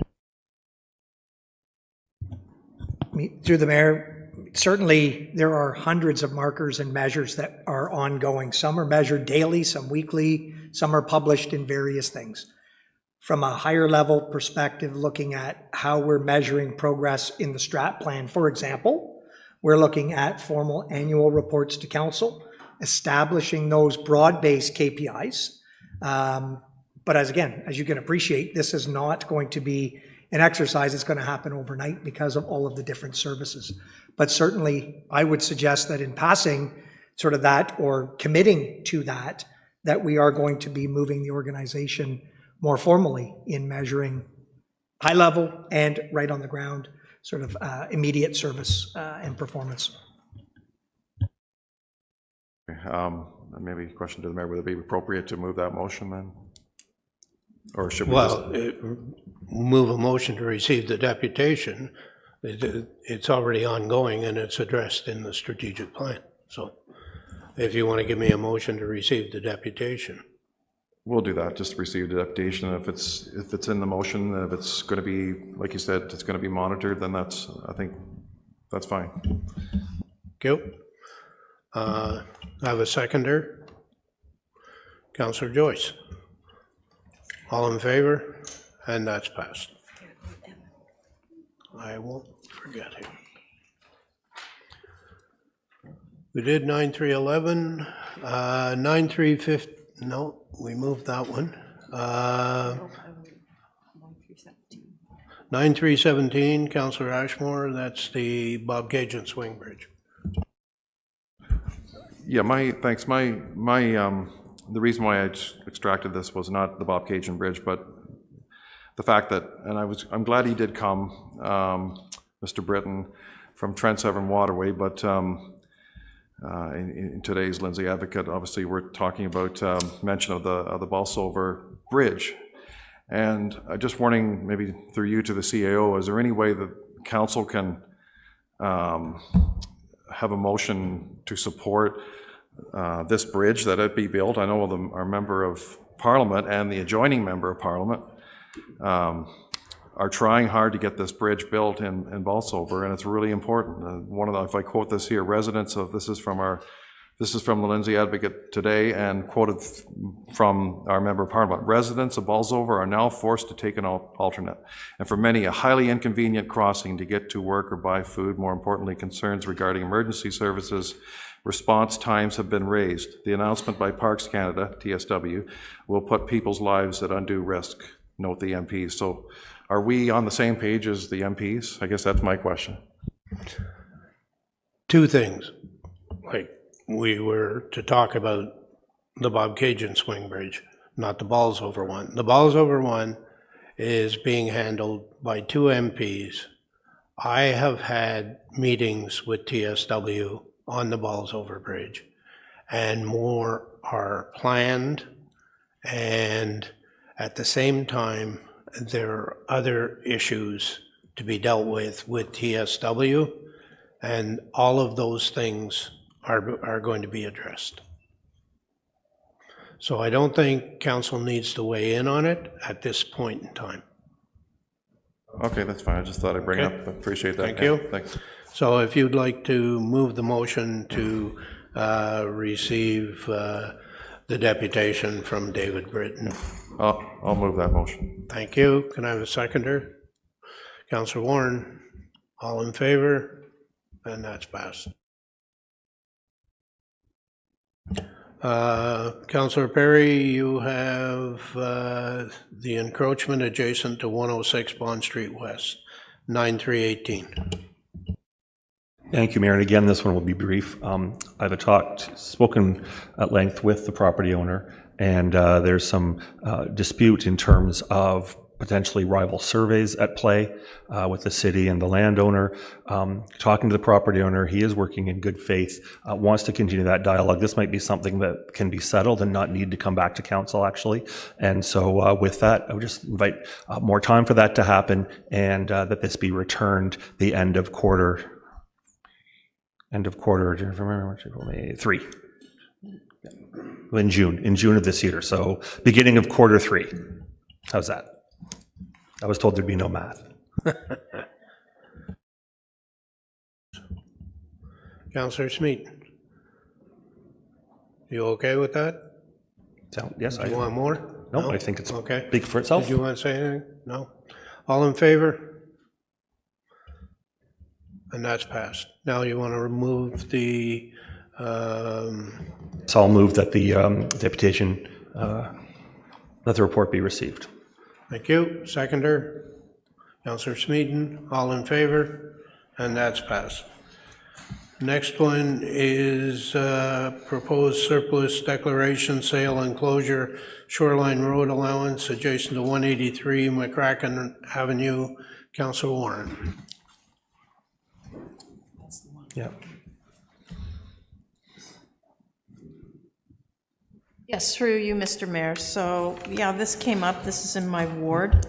And I understand that the applicant would like to meet with staff, if possible.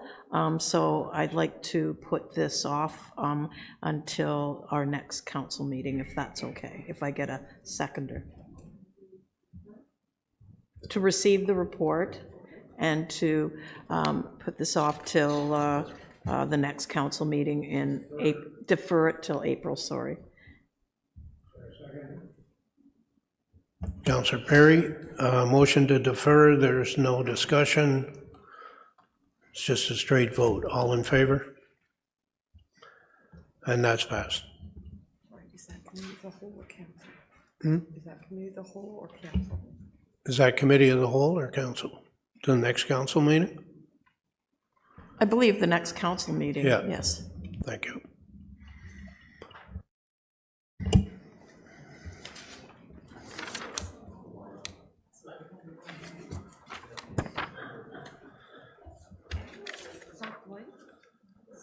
So I think our next one is, They were mixed up.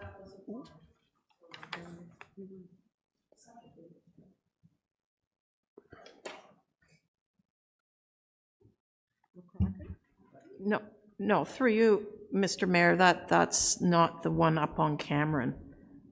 So that's the one that, yeah, on Balsam, that's the one I extracted. I'm sorry. So I don't know, yeah. which number is it, do you know? Oh, I knew you'd ask that. I gave it to you twice.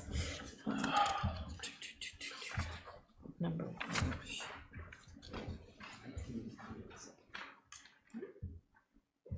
Here we go. It's 11.1.3. 11.1.3? Yes. Well, we'll wait till we get to 11 then. Okay, but, yeah, so you asked me, so that's the one I thought we were talking about. With the one we just deferred. Yeah. Take that back. So I guess I have to We, take that. we already extracted that. Okay. So that is, what's the status of those other ones that were by consent? We got it Ah, from committee, right? yeah. Yeah, if you have, so if, So I think we need to redo 9319. so a motion to reconsider, Yeah. So a motion to rescind, reconsider, to reconsider yeah, 9319. okay. All in favor? Okay. Now, we need a motion to receive that report? The whole thing. Yeah. So a motion to receive 9319, the whole report. Councillor Warren, seconder. Councillor Joyce. All in favor? And that's passed. Extractions are a problem today for some reason.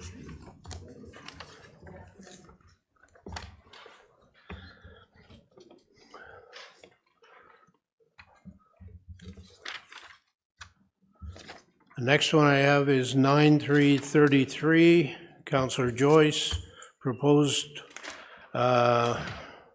organic diversion program. Yes, thank you, Mr. Mayor, and I'd like to just make an amendment to this resolution, if I can have a seconder on that. The amendment. The What- amendment has to come first. Tell us the amendment. I'd like to, that the curbside collection of source-separated organics commenced with Fenelon, Bobcaygeon, Omemee, and Lindsay in 2025 be a Section A, and to add a Section B, that curbside selection of source-separated organics and commence with Lindsay only in 2025.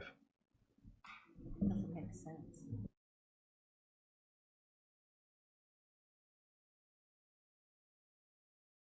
So the amendment has to be voted on first, and then we'll do the main motion. Okay? Can I speak to that, or that comes Yeah. in? Okay. So just, I've had a chance to, first of all, will say I am still fully in favor of source-separated organics being in all 4 urban areas. However, in being open and transparent and fiscally responsible, we all know that between now and then, things can change a lot in terms of cost. And I just have a concern on the property tax implications, and I want to give council, the city, an option later to possibly, when we see the impact. Plus, we still don't know if the $1.5 million cost of the consolidation piece is going to be in there or not, because we still don't know if that's going to be required. It just gives us options to make a choice a year from now when we launch the source separated organics program. Thank you. Is there a seconder for that? Deputy Mayor McDonald. So have you spoken to it, or you wish to speak to it some more? That's everything. Yeah, I've spoken to it. Okay. Deputy Mayor McDonald? Yeah, through you. I think that's fairly reasonable because I had a couple conversations about this. I think it's important that we know the cost before we're going in. We're trying to make decisions today on these items when we don't know what it's going to cost. We see that 6 months passes or 8 months passes and the prices increases are very large. And before I want to vote on all four or one, and I don't care which it is first, I want to see the real cost to the taxpayers, and I think it's reasonable to ask for that so we can all make a really good decision, and that's why I will support that. Thank you. Councillor Warren, you wish to speak to? Absolutely. Really, the only way you're going to find out what the true cost is to let an RFP for 4 of those areas. And if it comes back, you may have 4 or 5 different companies come back with different scenarios, different innovations. I say we just stick to what my resolution was. You have economies of scale. Also, I don't really quite understand your motion because you're saying, yes, let's do all 4, but then you're saying, let's just do Lindsay. So I don't really understand your resolution, number 1. And for doing all 4 all at once, we're going to save on landfill capacity. So there's savings there. If you only do, I'm not sure if you just want to do Lindsay first and 2025, and then roll out. I didn't understand your motion, to be honest. So you've got 2 parts to it. I say we just do it all at once. You're going to have economies of scale. You're going to save capacity. If you put off doing those other 3 areas, things are going to be more expensive. And plus you've got staff doing 2 RFPs. And so they've got to manage 2 RFPs. And, I just think it's easier to have 1. So I can't support it. Thank you. Thank you. Councillor Richardson. Thank you, and through you. So I'm trying to gauge the conversations here. So I'm just looking for clarity here. If we put out that RFP for all of them, it comes back to council to make a decision and say the price tag is too hefty and we don't want to move ahead.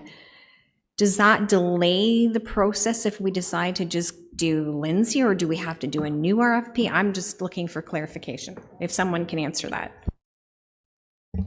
Director, any thoughts? Yeah, through you, Mr. Mayor, to council. I believe, and again, Councillor Joyce and I have spoken about this, I believe that the intent is to do a parallel procurement process to obtain prices for both alternatives, bring those alternatives back to council, so council has the option to take a look at the fiscal impacts and make the decision on which direction they want to go. To answer your question, Councillor Richardson, if we were to tender all 4, that price came back cost prohibitive, council didn't want to move forward, then absolutely we're forced to go back out to tender again. So, if we're going to move down the path of issuing parallel procurement to have a comparable price on the 2 different alternatives, my recommendation would be to do that now.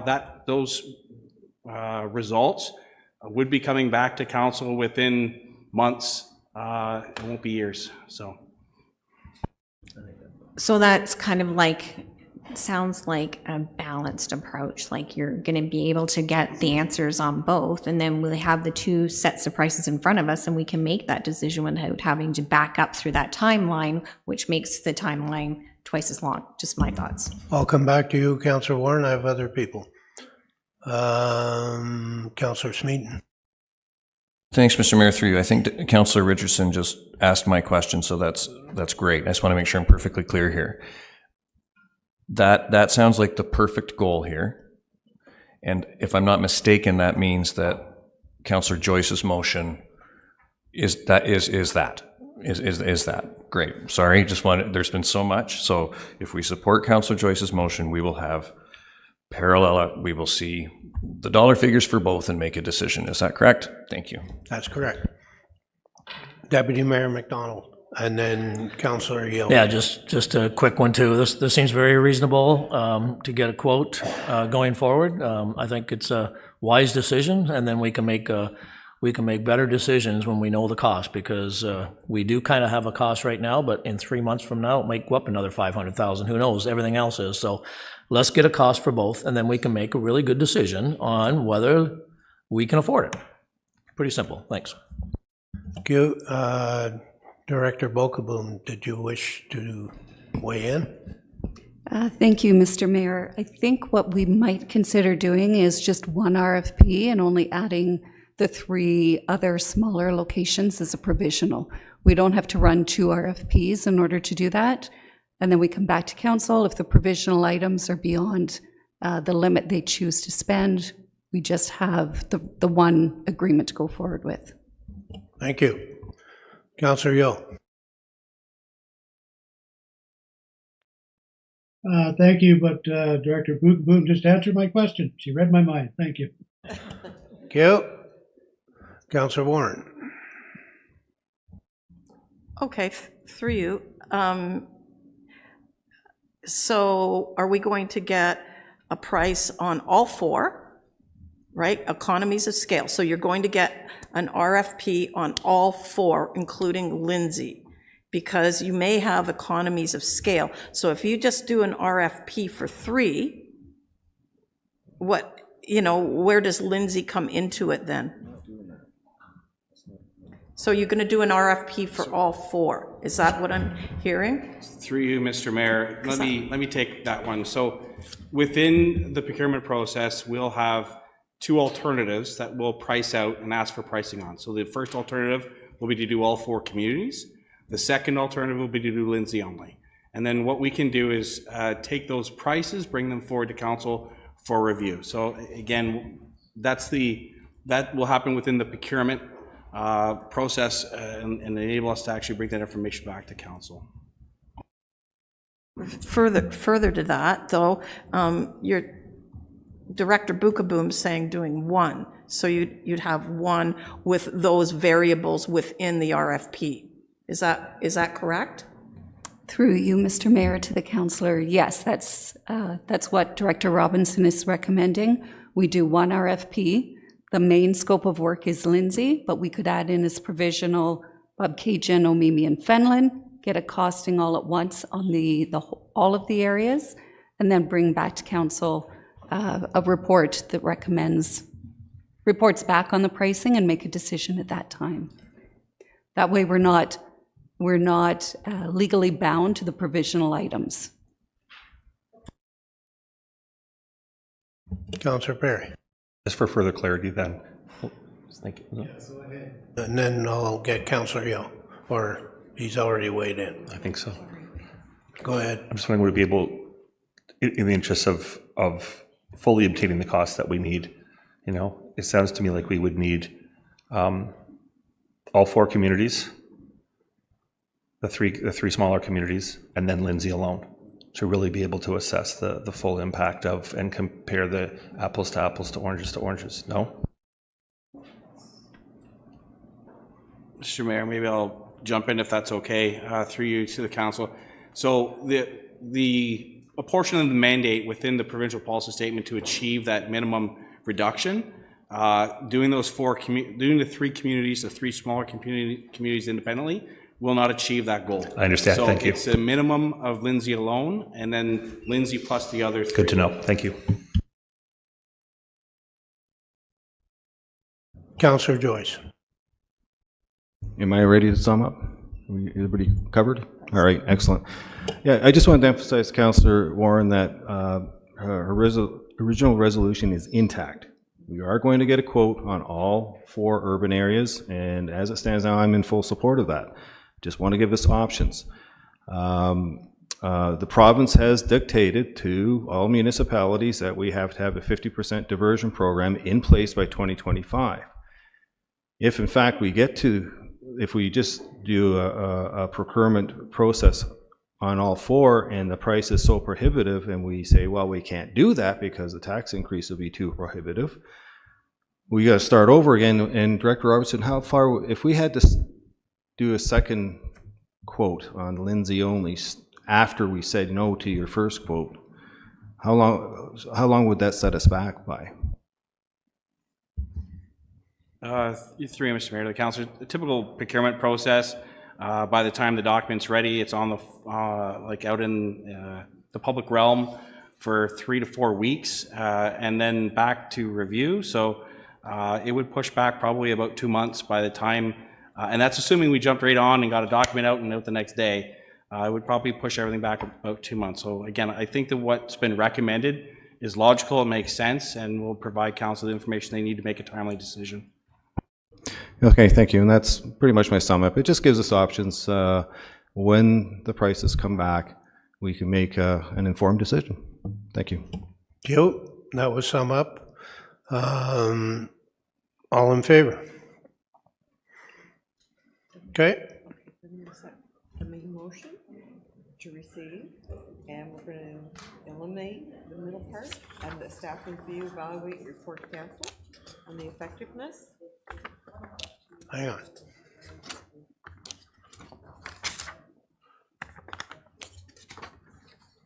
So what do you want? So we're going to remove the second that. Okay. And then I think you still want the staff to review, evaluate, and report to council on the effectiveness. Okay, I need a motion that report WM 2024-005 proposed organic diversion program detailed recommendations be received, and that staff review, evaluate, and report to council on the effectiveness of the program and provide recommendations for future program rollout and improvements. Councillor Warren, Councillor Joyce. All in favor? And that's passed. Okay. Let's take a break until 3:45, and then we'll come back and do the balance of Committee of the Whole.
Okay, I'll call the meeting back to order.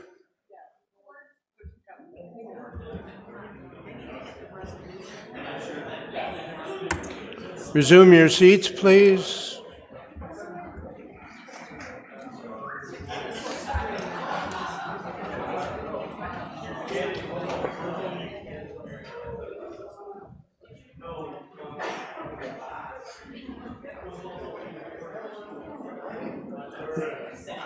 The next extraction is 9334, the ATV pilot program. Councillor Smeaton. Thanks, Mr. Mayor, through you. I'd like to make a motion to defer for postponement of this item 1 month to April 30th, Council. And should this fail, I have a follow-up motion. Thank you. Is there a seconder for that? Councillor Yeo. Deferments are not subject to discussion, so it's just Time. April council or? April 30th, Council.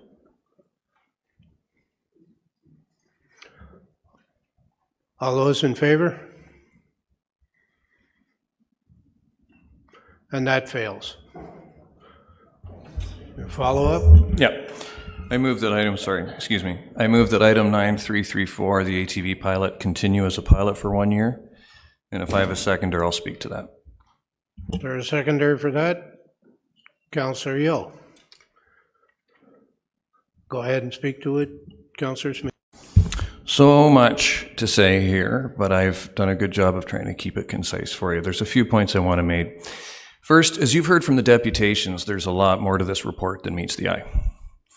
I've heard an enormous uproar for the entire year, and you've heard some excellent samples of the true discussion that's to be had. These people want the pilot to end for Lindsay, so they may be disappointed, some people, even in what I'm offering. Number two, the most common argument I hear is why not make the pilot law? There's been very little this or very little that.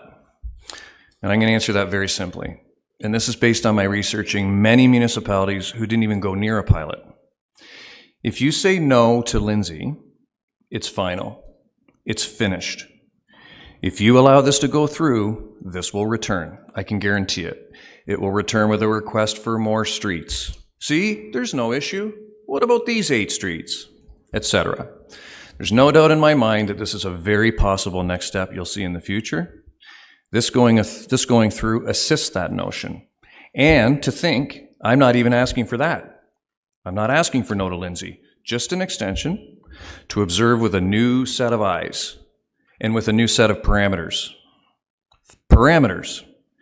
There's every likelihood that we will see Ken Reed Road have needed upgrades, as well as the Highway 35 corridor from Kent Street to Thunder Bridge Road this year. Certainly the planning and design ideas, for sure. Why would you not dovetail that fact with a 1-year extension? A council that is willing to problem solve for all. 3 unexpected findings from Committee of the Whole. A legal document that claims tourism and economic success as one of its key indicators was published without consultation with the city's, I think it's fair lexicon, manager of tourism. 2, the president of CATFA confirmed there are stickers on ATVs that are there in case of litigation. In case of litigation.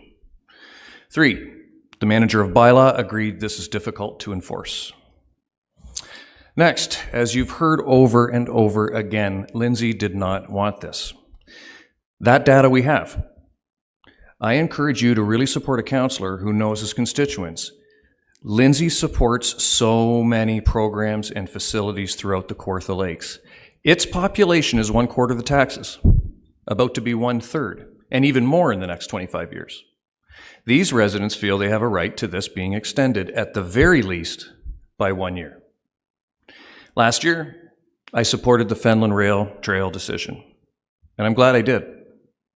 The main thrust of my support was around deputations and data that showed risk of driving on the roads. CATFA were using the road as danger. That was the danger. We had families who said their children wouldn't be able to enjoy this if on the road, And a side note here is that after discussion with policing agencies throughout Ontario this past month, a common concern is not being able to identify a youth driving because they can't see their face under the helmet, unlike a car. 7, Wasaga Beach is the only municipality, I believe, with a bylaw similar, comparable to this in Ontario. Many municipalities rejected the notion of a pilot, period, and I couldn't find any, there may be one, I couldn't find any that ran the pilot and agreed to the law, and I may be wrong. I have a few questions. First, I have a question for Director Rojas, and just so you know, all staff are aware these are coming, so I would never do that, obviously. Is there anything in the 2011 Trails Master Plan or the current ongoing workings of the master plan that promote ATV use? Because I found many examples that would counter it. Is there anything in there that supports this notion of ATV use? Sorry, thank you. Thank you. Through you, Mr. Mayor. So just a point of clarification, the engineering department does the transportation master plan, not the trails master plan or the active transportation master plan. So I would only... I hope I said transportation master plan. If not, that's just an error in my speech. Thank you. So in regards to the transportation master plan, we are currently undertaking that currently today. It's slated to be completed by the end of this year or prior. So the only thing we could fall back on is the approved, council-endorsed 2012 transportation master plan, which was completed by UEM. It's on the website, dated February 2012.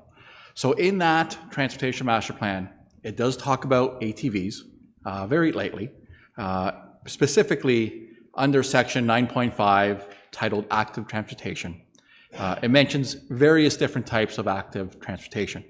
So on page 101 of that document, and I'll just read from it. It says a number of recommendations will need to be implemented through policy development and bylaws, including the regulation of the use of ATVs on public access roads.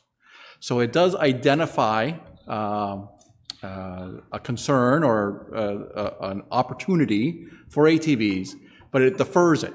It says, yes, we recognize that ATVs are a form of transportation. We're going to defer it to future studies, future plans, policy developments, and bylaws. And that's what happened. So from that, several years later, there was a lot of discussion, task force committees that developed those policies. The current transportation master plan will take into account all supporting documentation and policies that council, policies and bylaws that council approve, and wherever possible, embed them in that transportation master plan. But it has not been completed. There's other items in the 2012 transportation master plan, but that was sort of the conclusion. Perfect, and that led me to a question to the city solicitor. Thank you for that. I believe she's here. She knows this is coming. If Director Carlson's there, please.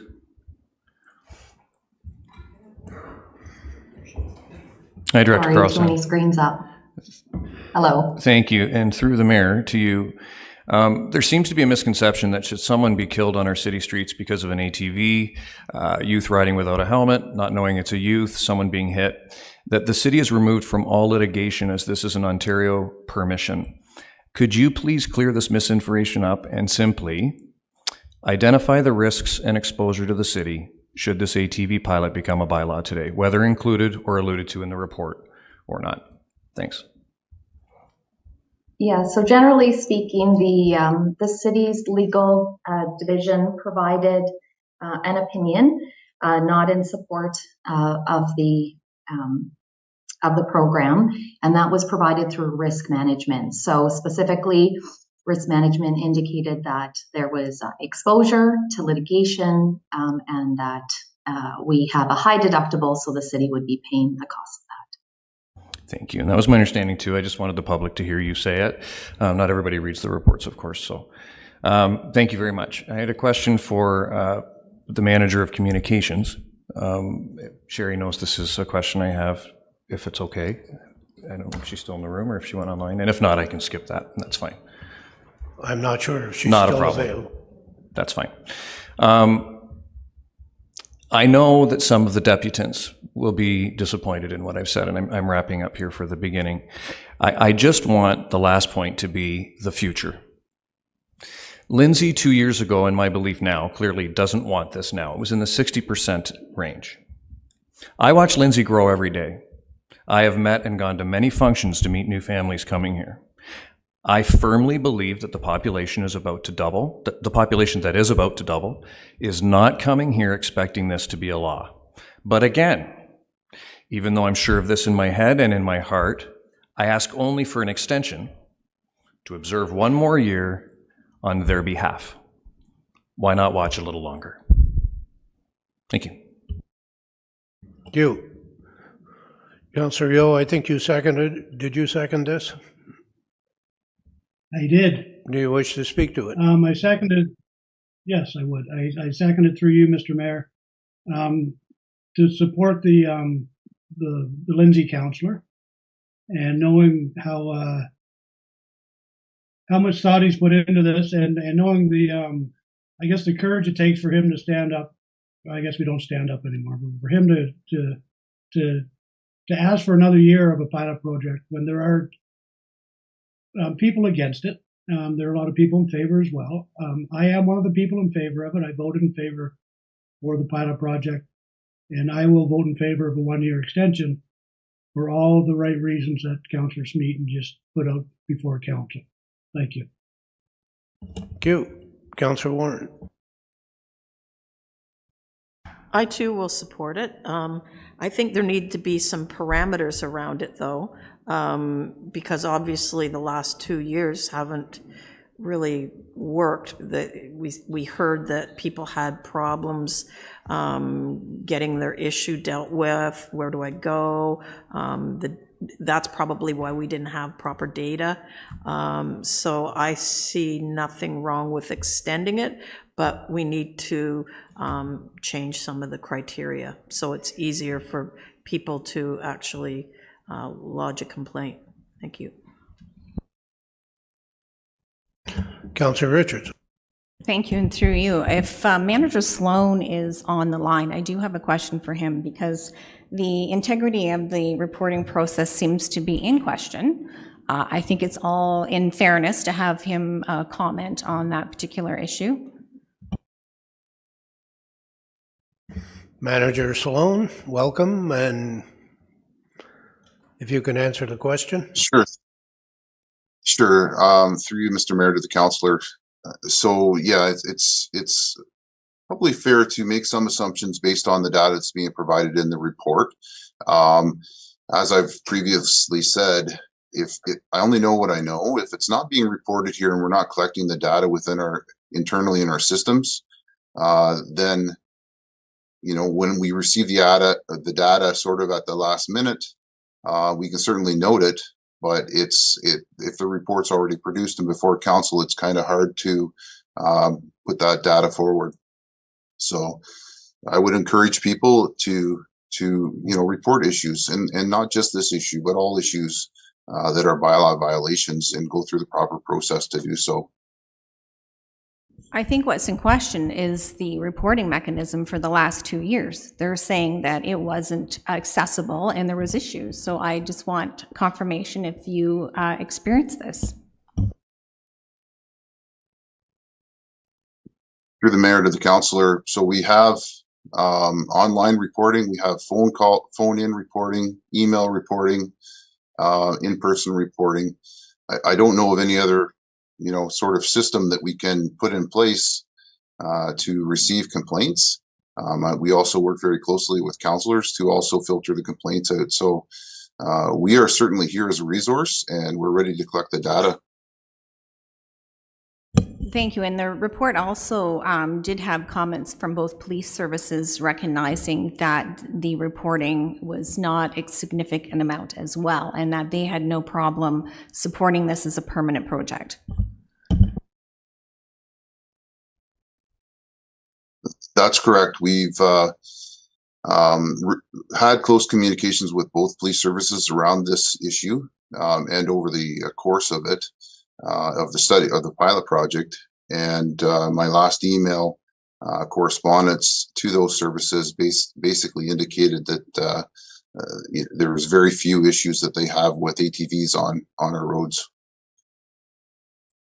And listening to the deputations today too, there seems to be some exploratory conversation around dirt bikes and trail use as well, where this report is, specifically speaking to those municipal roads that are being used to use our existing trail system. And I know the dirt bikes is a completely different issue, and that becomes an enforcement issue as well through our police services, correct? Through the mayor to the councillor, yes, that's correct. There's associated or proximity issues that are happening to the trail system. So dirt biking would be one of those. Thank you. Now, am I able to ask Director Shanks a question at this time as well? Director Shanks, I know that we've talked about the trail system as before, and I mean, when we do have some enforcement issues, we can look through this as a different lens as well. We're not talking about the trails right now, but we could enforce putting up a speed sign down to 20 kilometers if we had to. And also there is conversation around the deputants saying, this is a profit organization. Well, they are registered as a not-for-profit, and I believe they do significantly aid as a partner with the city. I'm wondering if you can comment on that. Through you, Mr. Mayor, to the council. So yes, the KATVA Association specifically, who I believe is the association that was referenced in the deputation. There's no set fee. They don't pay a licensing fee to the city for use. The Trails Master Plan update that council recently approved does make a recommendation that be reviewed, not just for the KATVA, but for all of the associations using our trails to see if that opportunity exists, and that would depend on the size of them, the impact on the trail. As far as the KATVA themselves right now, even though there is no fee, I can advise that when it comes to the VRTC specifically, they are a fantastic partner. They do not provide an annual set amount of dollars to the city, but they partner with us. We get a capital amount from the city, and if there is further works that are required, they make donations to the city for additional work to be done in conjunction with us, or they ask for permission to do it directly. That relates to dust control on the trail, to grading of the trail, to gate repair, to adding additional signage. So to the question of signage, there is signage across the city. The KATVA, as well as other groups, do assist with that, and certainly Manager Sloan and his group do the enforcement as is required from that standpoint. So from a pure use of the VRTC and a partnership with them, while it's not formal, they're a fantastic partner, and they do contribute both in kind as well as dollars. Speaking to that partnership, if I can go back to Manager Sloan quickly, I know in today's agenda we do have 4 bylaws talking about the appointments to the officers helping when it comes to managing, and I know that they have contributed to ATVs being purchased and donated to the city to help with this, and I know that the focus is usually trailheads when they're moving from trails to the road system. Just wondered if you can comment on that. Through the mayor to the councillor. So yes, that's correct. We do have a number of appointing bylaws for the KATVA officers that are out on the trails. They're a great assistance on the trail. They do provide routine patrols. They help with the education program. They assist my staff. We partner with them on the trails for our patrols and enforcement. It's really a great relationship that we have with that organization for that purpose. Thank you. And that's, when I'm making my decision today, it's based on what we're seeing in the report. And at this time, we've had 2 years. We've run a pilot. There has been some issues that have been fleshed out. Even Carolyn Richards came, the president to Kawartha ATV Association came last time and said, yes, we recognize we have some issues and we have to continue that education and stewardship and those partnerships. The Kawartha ATV Association is the largest in Ontario. There's a huge growth of this. So for us to not walk down the middle of the road and look that there are 2 sides to a story, that we need to work together, I think at this time, I think that we in my personal opinion, I will be moving to make this permanent. Thank you. Deputy Mayor McDonald. Yeah, thank you, through Mr. Mayor. Yeah, start off with just saying that if anybody doesn't know, I'm also a counselor of Lindsay, just in case anybody doesn't know. So anyway, like I said, I'm going to start off with a few things. I heard a lot today. I respect all the deputations that were given today. I know most of these people. You know, I heard from dirt bikes to illegal areas, from green trails to liability to, you know, closing it down and so on. So all good. Unfortunately, some of these didn't get to that. I haven't had any calls in my ward. It's not a big area that I cover, but Mr. Hughes does live in my ward and does have some issues, but I'd be more than happy to work with him on those. But a couple things here is, why just Lindsay? Like that affects Omemee, it affects the Pontypool. Like, these trails are multi-use for everyone. Not one has ever mentioned people with accessibility or disabilities. They have rights too. Nobody mentions that. Nobody mentions anything about skidoos bombing through 100 miles an hour. Nobody mentions that either. ATVs, ATVs. Why is it always, it's yes or no, my way or the no way? You know, we can't work together to solve that. I'm going to tell you one thing. I want to give a shout out to Mr. Perry, Councillor Perry. He had the same issue down on Cameron, and it was yes, no, no way, and everything. And he worked very, very hard, okay, because it was a multi-use trail. He worked very hard, and today they got all the groups together, and they've come up with solutions with everybody, not just the people who are saying no or the people saying yes. They got them both together, and he did a good job. And I think we could learn something from Mr. Perry, what he did in Fenelon Falls. I heard today also about keeping them off the road, but then I just heard that once Angeline Street and the other roads are done, let's put them on the road again. So I'm confused when somebody says you want them on the road or you don't want them on the road. I heard that today we were going to close them forever, and now I hear we got another pilot program. I've heard a lot of things today, but I'm telling you, I'm sure that, you know, and I know that, you know, Councilor Smeaton, I'm very compassionate about this, and I understand why, and maybe he'll like to take on this pilot program if we decide to do that, and form a committee the same way Councilor Perry did, to get all the groups together. We have a pickleball that's going crazy in the city of Kawartha Lakes right now. It's fastest growing sport going. We got people saying yes and no to that, but now they're all working together because we have facilities together.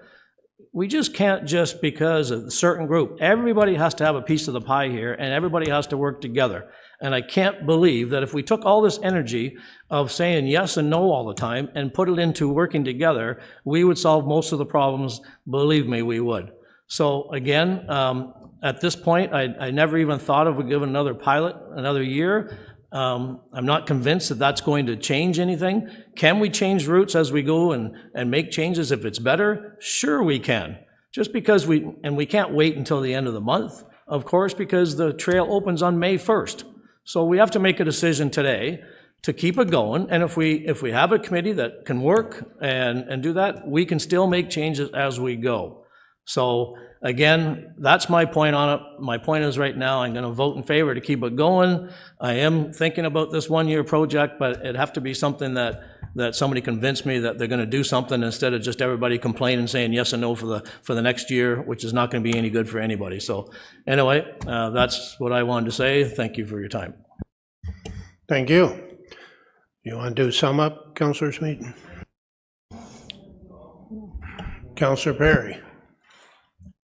Yeah, I just want to make sure I took the microphone. In terms of moving forward, and I think on this issue, we have pilots for a reason. Right? There was an incredible uproar. I recall it, and I wasn't on council, you know, at the beginning of this. The task force was controversial. There was a petition. You know, voices were expressed. And then when the pilot project was put in place, we had to look at the results. And I haven't had any complaints. I haven't heard things about this. Granted, it's not my ward, but there are on-road courses in Cameron, for example, that these connect to. I have the utmost respect for Councillor Smeaton and what he's saying and the work that he's done. But I think we need some clarity and some certainty here in terms of a decision today. And as Councillor McDonald just said, there are all kinds of different ways to work going forward with our population increase, with different people coming together to work on solutions or alternative routes moving forward. Not necessarily, this pilot project having to continue for another year and going from there. Thank you. Thank you. Councillor Warren. For you, going back to, I did watch all the goings on of the task force back then, and I think sometimes council or whatever, let's do a pilot project just to get their issues through. And so, was it really a pilot project? I don't really, not with all the parameters and measurements, it's really hard to do that. So that's why I'm supporting it, but with ability to get better data. And however that is, I know Manager Sloan said he's doing everything he can, but maybe there's some other issues. I mean, we've got something coming up too with the cat bylaw. Anyway, that's why I'm supporting it. I think we need to, even the mayor of the previous council voted against it. And I don't know. The whole process back then was, I didn't like the process, but anyway, that's my 2 cents. Councillor Perry for a second. So on what Councillor Warren had mentioned, to me, pilot projects have to mean something. And there was such a intense reaction 2 years ago. There's been a 2-year period with 13, arguably more, potentially, what we haven't seen evidence of that or data.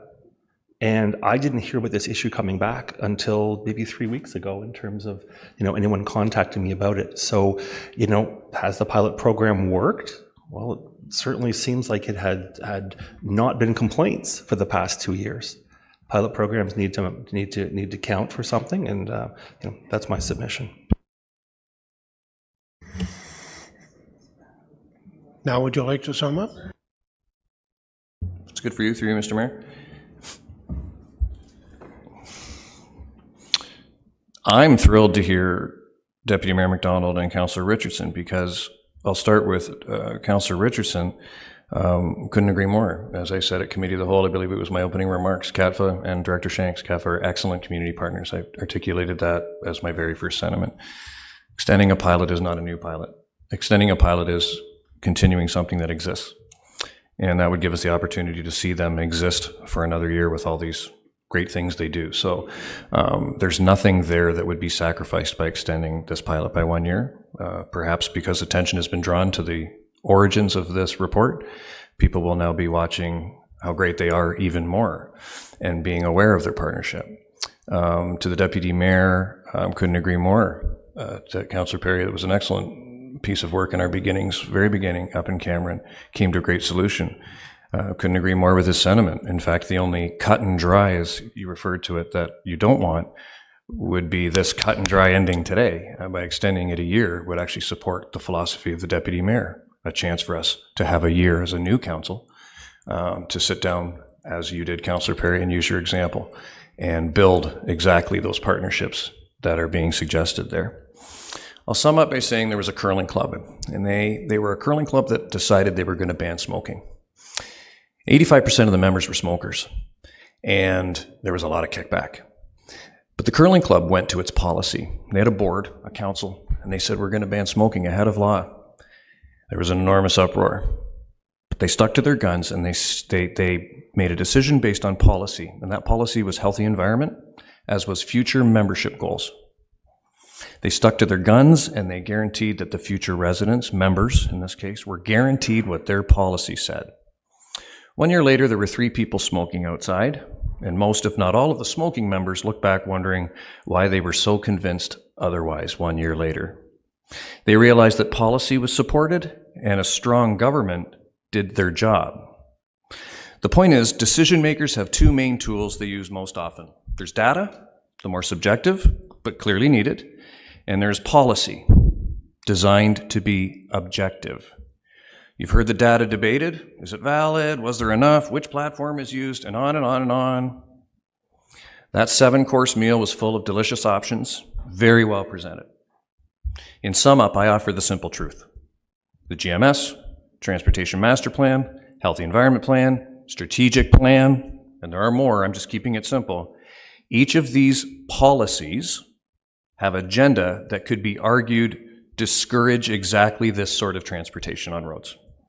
A vote against this motion, to me, is a vote decidedly counter to the very policies that we are under oath to support as our job description. And a solicitor has advised the same. And we have heard from the very people involved themselves that it is very difficult, perhaps even not possible, to enforce. Thank you. That was sum up. So the motion on the floor is to continue the pilot program for 1 more year. All those in favor? And that fails. Did you want? Go ahead. Would it be Councillor Richardson. Would it be time to put a motion on the floor? Absolutely. That staff be directed to amend bylaw 2019-077 to include the road routes from the pilot project identified in Appendix B resulting from the bylaw 2022-032 on a permanent basis. If I can have a seconder. Deputy Mayor Thank you. I just want to give a quick update because, yes, I was on the task force, and I have to admit some of the comments that were flying around the table today were a bit hurtful, and I can say that. I want to also recognize that Bill 107 is one of the reasons why we went down this road. The province relaxed the regulations of this type of transportation. The Highway Traffic Act changed to allow off-road vehicles to travel municipal roads if it was used for connectivity. Our community saw a huge surge of use during the pandemic, and we had folks staying home, we had people asking for alternatives. This was an opportunity for a council of the past to sit down and say, the changes have changed with the province. Do we need to make changes? Do we need to provide connectivity to our existing trail system? We have a phenomenal trail system. We recognize it in the north. We have no problems up there. We decided, okay, well, maybe the south, the east, will be able to connect to these trails. So the last term decided on that 2-year pilot. Today, the decision's based on what that report shows us. The report states low complaints, no serious issues, no regard to any ATV accidents on any of our municipal roads. The municipal liability is addressed. Communication and stewardship has improved. Both police services, our bylaw, and our city departments are not opposed to this permanent status. Enforcement. Kawartha ATV Association, Carolyn Richards did recognize that there were some issues when it came to speeding and that we need to probably put some more signs out with the 20 kilometers. She also said that with impending growth, some of these routes might have to be changed. And that's the truth. The model reflects what other municipalities are already doing. Careful and strategic permissions of use of roads can have a positive impact on the quality of life and expand tourism. This report has no negligible financial implications to the city. Based on the limited concerns raised, support from the local community groups that benefited from the program, perceived overall positive impact. Staff have no objection to this pilot project becoming permanent. That's what the report states. I also want to conclude, regardless, when we talk about our Trails Master Plan, we talk about our active transportation, we talk about all the plans, we need to coexist. And these plans are not one size fits all. So as we're talking about going through policies, we do ebb and flow all the time. We need to work together. We're a community of communities with a whole bunch of different interests. And we need to compromise and find that balance and not choose one over the other. So we do need to have better partnerships. We do have to improve our stewardships, and I think we are. And I'm at this time saying that, you know what, the province had made some changes. We had the 2-year pilot. We put the rules in place to manage this growing sport with some reasonable solutions, with legitimate connections to our existing trail system. And I believe today that we make this pilot into a permanent program. So thank you. Thank you. Deputy Mayor McDonald, did you wish to speak?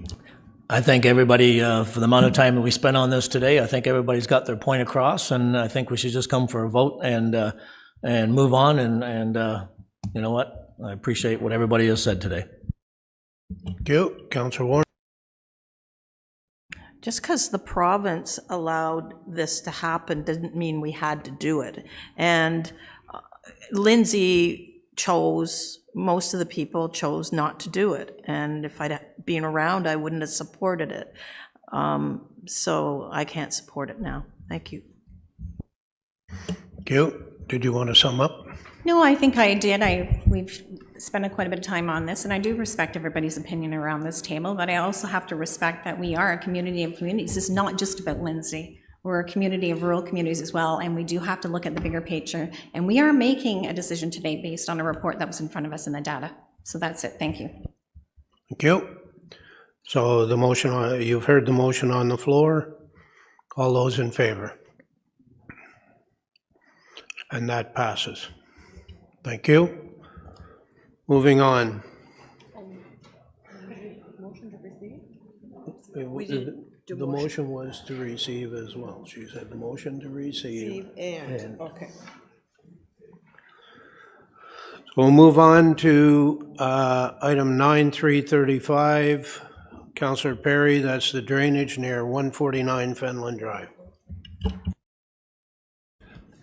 Thank you very much, Mayor. Drafts. Let me just prepare for, I have an actual text for this one. This drainage issue relates back to the deputation we heard at Committee of the Whole 2 weeks ago, and I want to thank Councillor Warren and Deputy Mayor McDonald and Councillor Smeaton for being able to come out and take a look at this issue. This is the drain which the city regulates the drainage facility at the roadside, and the drain runs across the homeowner's property. There are issues of erosion, as we've seen pictures of, as we've seen in person, some of us. What I'd like to propose today is that, what I didn't know at the time either was that this issue seems to be a bit bigger than individual homeowners in Southview Estates. When I was out looking at it, there were, car stopped and said, "What are we doing about the drainage? Are you here about, the surface runoff?" I've also learned that in Southview Estates, there is only one drain for Southview Road and for Cameron Road, and all of that flows into this one drain that goes across the homeowner's property who you met during the deputation last week. So what I would propose is we had a report from staff, which also had a scenario number 1, which was looking at putting a second drain on Cameron Road across the public walkway and making the according adjustments. So my motion to put forward now is that staff be directed to report on the requirements for an additional drain at the walkway on Cameron Drive in Southview Estates and report back to council by May's Committee of the Whole. Is there a seconder for that? Councillor Warren. Did you want to speak to it more, Councillor Perry? Sure, just briefly. I mean, Director Rojas was good enough to be able to attend on site, look at this option more, scenario 1. There was a misunderstanding that cleared it up. The homeowners weren't suggesting ditching all the way down, but simply at the site of the walkway on the other side of the street, putting in a drain that would go or be ditched through the public walkway. Again, this would be a motion to get more information about that, the details, what would be required.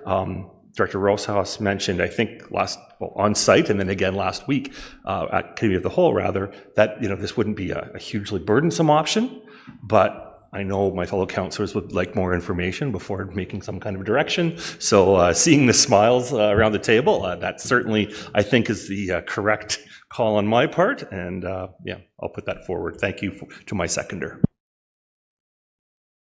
Councillor Warren, do you wish to speak to it?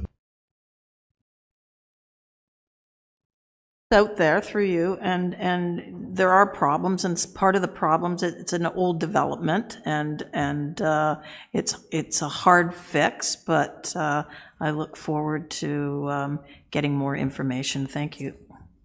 Thank you. Deputy Mayor McDonald. Yep, thank you, through you.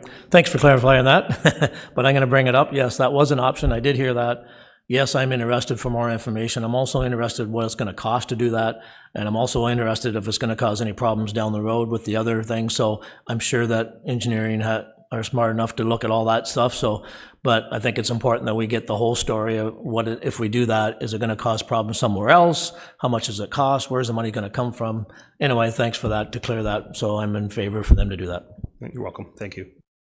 So your motion is to receive the report and have a Correct. report back on the requirements other of the options. additional drain at their walkway, as alluded to in option 1 or scenario 1 in the director's report. You. All those in, Director Rojas. Thank you, through you, Mr. Mayor. So I understand the potential resolution. It would be difficult to report back in May, solely because we're diverting a good portion of the flow to a potential new location. So in order to do that, we would need to properly survey the entire site, right? To quantify the amount of flows being diverted, and then those diverted would impact at a minimum 3 or 4 additional houses that didn't have that flow in front of them. So the first step would be to do a full topographical survey, and weather dependent, we might not get that done before May, because the council reports in May are due in April. So that's the only concern I have, is with the timing of the report back. Thanks for that concern. I thought about that when putting it, but however, runoff season is soon to be upon us if it hasn't started already. So I'm trying to mitigate any mal effects. How about first part of June? Through you, Mr. Mayor, that's a little bit more reasonable. Excellent. And to report back by the beginning of quarter, is that 3? Yeah. Beginning of Q3. Yes, January, February, March. No, sorry, the end of Q2. January, February, March, April, May, June. Yes, the end of Q2. Okay, end of Q2. Or early Q2, let's say. Sorry, that was sum up, Deputy Mayor.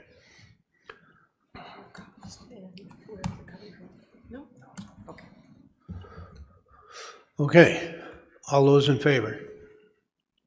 And that passes.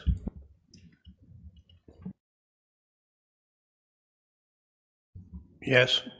Through you, during the debate on the ORV issue, I had a resolution, but Councillor Richardson jumped on her resolution, so I really didn't get a chance to put my resolution forward, so I was wondering if that is possible. I think we finished dealing with that issue, and Well, I'm asking because I was ready to have a resolution, and you took her, I had. Councillor Richardson was the second person, had asked to extract that at the same time Councillor Smeaton had, so she was next on the list to speak. Okay, I'm just wondering if you would allow that, a resolution. I think we've finished with the ATV thing, and Well, I know- let's hear your resolution and we'll. Well, thank you. So I'd like to make a motion to direct staff to bring back a report on the possibility of changing the ORV route through Lindsay to North Angeline and Kenry Road by the end of Q2 or Q3, whatever's easier. So I think this is something, I know some of the people who are making deputations talked about this possibility. And it's been brought up before, so. Yeah, I'm not convinced that this is the proper time for that, because we've already dealt with the motion and moved on. Well, it's totally different from Councillor Richardson's. Pardon? Okay, well. Yeah. That's unfortunate. Thank you. Thank you. Okay, our next report is 9339, Councillor McDonald, on the 40 km an hour sign on Princess Street. Sorry, Mayor, who extracted that? Deputy Mayor. Well.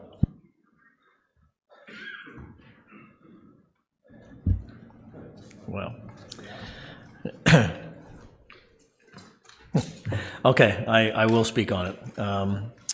I looked at the map, everybody got the map today, went through the issue with putting a sign up. There is a sign there, as we see, everybody sees on this map. It's only 600 meters away from where they want the other sign. There's lots of other streets on that. I'm not quite sure if that's going to be another issue coming up, that if we add one, does that mean every 600 meters that we're going to have to add a sign? It's costly. We all have areas that probably need signs too, but we know what the 40 kilometers is, so that's basically what I wanted to just say on that one. So, Thank you. So, do you have a motion?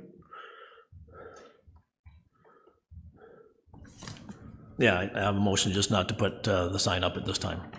Thank you. Is there a seconder? Councillor Joyce, do you wish to speak to it? Sure. Fenelon Falls has at all entry points 40 kilometers an hour signs, and I think it sets a precedent we don't want, that other residents at other streets go, well, I want a 40 kilometer sign. I just think we have to stay away from that. And I also noticed it's I talked to Councillor Perry before, it's one resident asking for this, not the whole street. And that's just doesn't make sense to me. Thank you. Councillor Warren. For you, I was out to see this issue, knowing Fenelon Falls quite well. And there should be a 40 kilometer sign at the start of an intersect, like a residential area. So on Princess Street, I believe there used to be one at the start by the funeral parlor, if I remember right, Lee, but it's not there anymore. It's being taken down. There is one on Clifton leading into that residential area.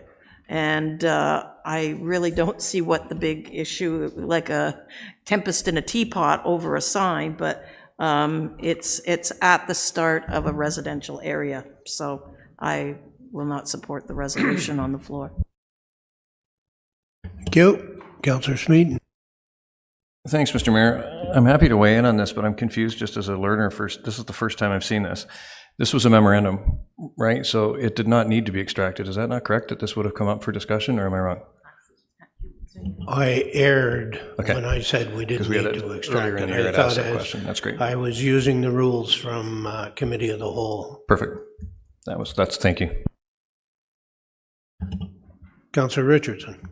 Thank you, and if I can defer to the director regarding, now that it's on the table, it was not put in this place. Maybe you can give us some background from, a traffic management, position based on why we didn't put the sign in this particular area. Thank you.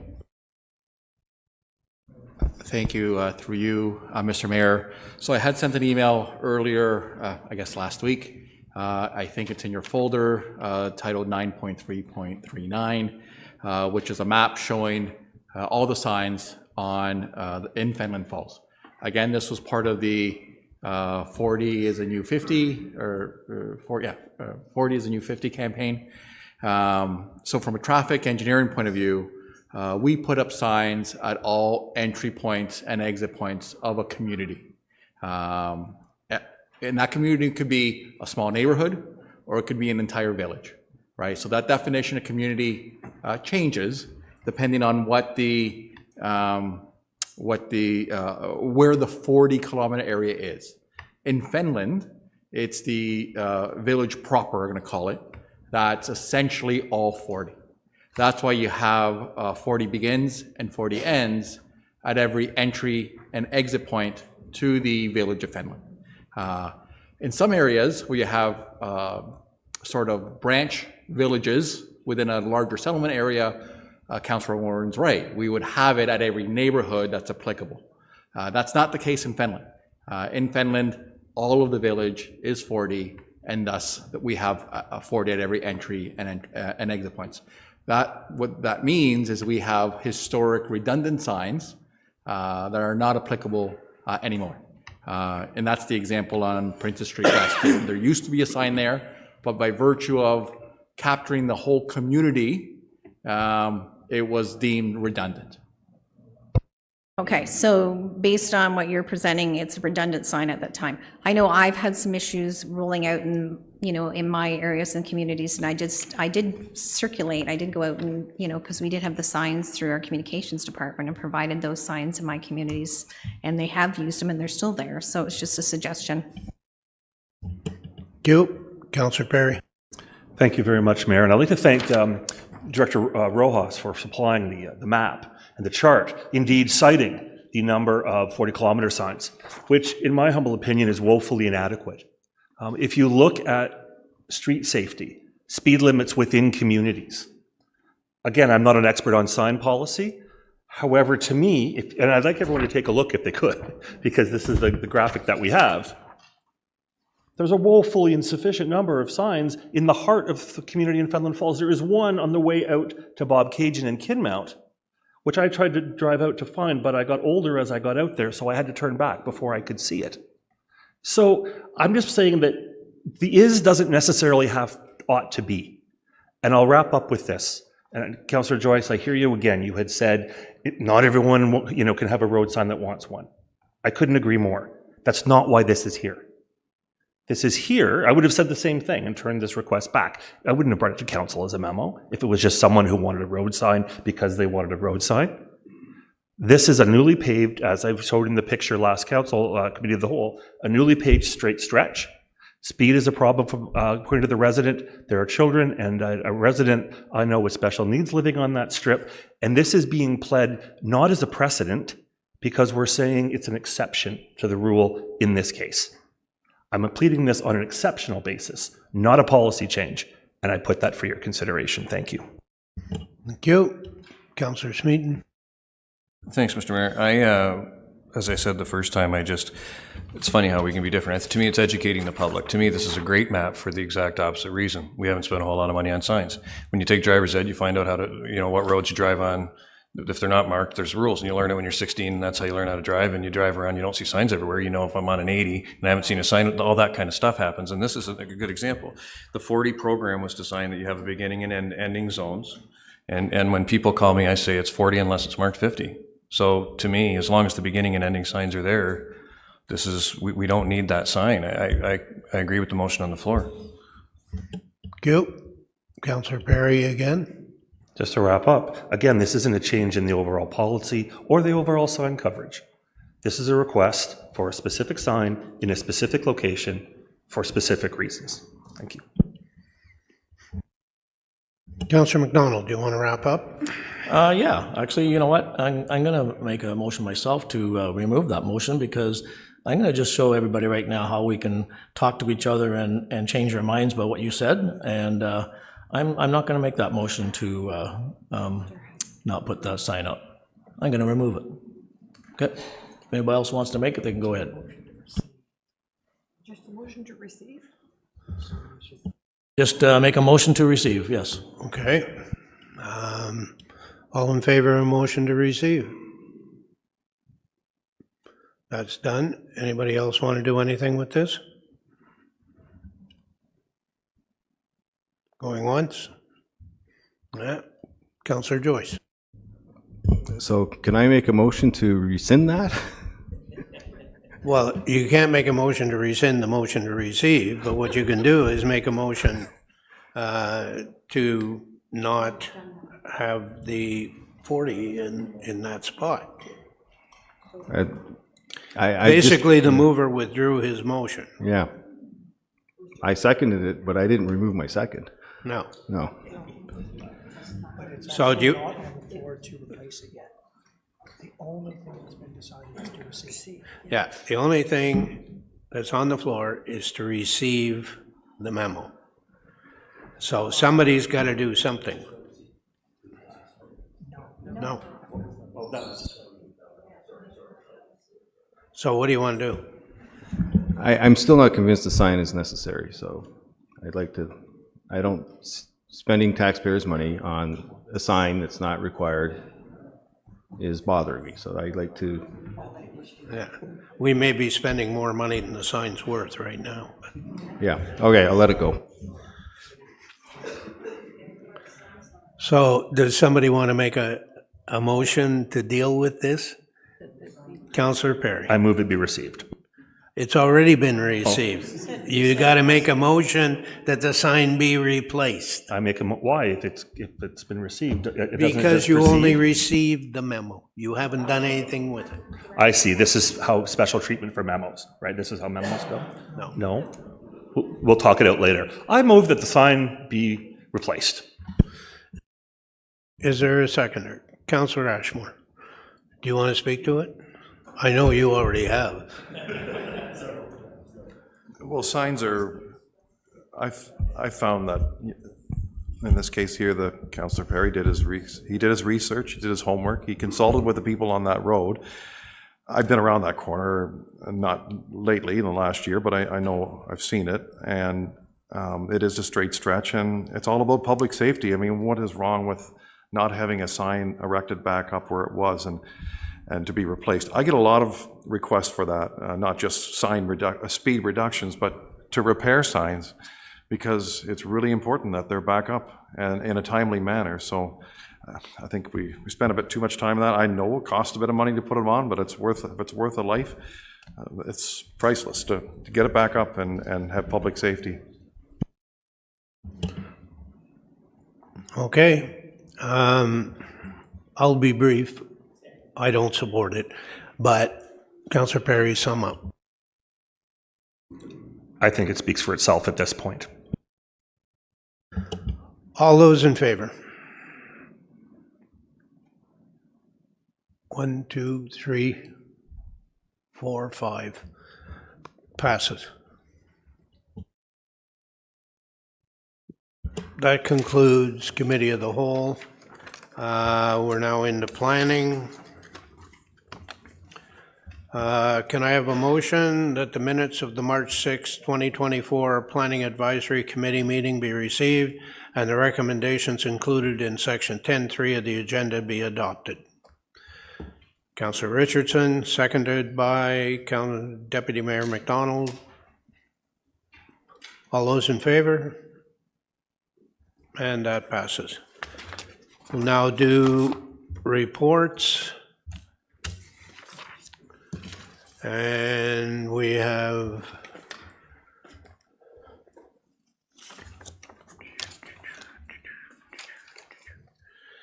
Councillor Richardson, I think you have the extractions for the reports. I do, thank you. Moved by myself, seconded by Deputy Mayor McDonald, that all the proposed resolutions shown in section 11.1 of the agenda be approved and adopted by council in the order that they appear on the agenda and sequentially numbered, save and except for the following items: 11.1.1, 11.1.2, 11.1.3, and 11.1.9. I think I got them all.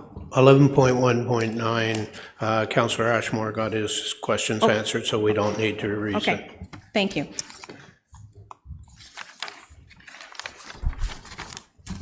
Good. All those in favor? And that passes. First extraction, 11.1.1, Councillor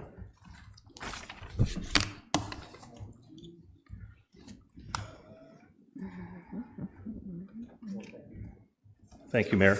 I'm very much looking forward to the strategic plan being adopted today by Council. As you know, this is our document, and we've been working to make it approved. I just had two minor yet mighty amendments to propose at this stage prior to approval.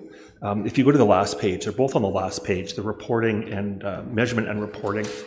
And I have a motion prepared. We talked about the action plans. We talked about consultation, and that those would be consulted with the public.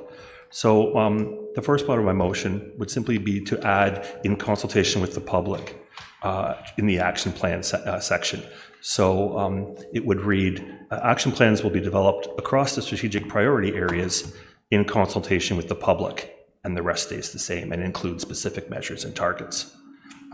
The second would be we talked a lot about wanting reporting back on the measurement, on the results, on progress, and doing our due diligence in that. Version 2 of the action plan still mentions that in the first bullet from the top, that the annual reporting to the community through council will be done. My recommended change would be simply to add at least annual reporting, which gives us even more latitude to be able to request reporting on a more regular basis or as we see fit at council. And I put those two, I'm hesitant, of course, and I'm realizing that I'm asking to open the document. But to me, those were things that we've talked about at council rigorously that didn't make it to volume 2, and I will put that there for our consideration. Thank you. Is there a seconder? Councillor Warren. Let me get Ms. Stonehouse to give us an overview or a brief overview of where we are and where we've come from, and perhaps some comments on your requested changes. Sure, thanks. Thank you, Mr. Mayor. So very pleased to have the version 2.0 of the draft strategic plan here for you today. And we started the strategic planning process last summer with some workshops with council and senior management team. Also, we did a survey to get information from the public and their feedback at that time. And all the results are included as appendices in this report. And then at the last council meeting, committee of the whole, council asked for further public consultation. So we reached out again in a couple of different ways. One, we reopened the survey on Jump In Kawartha Lakes and received another 200, just over 200 responses. And council had a special council meeting to receive deputations and correspondence as well. So we did make some changes to the plan based on the feedback from this extended consultation period. So we did do some fine tuning of some wording in specific places. But what we did find through that consultation was that it reinforced that our strategic priority areas are still valid and sound. Our values, mission, and vision still resonate with the public. And we did, as I said, clarify some action items within the plan based on feedback from both residents and from you as council. We are happy to report as often as you would like on this plan. It will take us a while to develop those action plans and significant measures within those plans. We do have 200 services, and there's a lot of actions within this plan that we are going to have to set measures for, along with data collection plans. So we will spend some time gathering baseline data. So expect further reporting next year when we have something to compare to. So we will be setting measures this year and setting baseline, and then coming back with some trending information next year. To develop the action plans in consultation with the public could be a challenge. A lot of these plans are already in place as far as our master plans and strategies go. So there was consultation through those master plans and strategy as those were created. There are action items and timelines already within those plans that will make up part of the action plans. A lot of them are very operational in nature. So we are having the high-level progress indicators for the strategic plan itself. Then we will have departmental plans, then divisional plans, right down to minor business units and individual employee goals. So it will be cascading. When we get to the divisional or even departmental level, that's a lot of operational action plans. And I'm not sure that public consultation would be valuable or appropriate at that level. But I can let CAO Taylor talk to that further.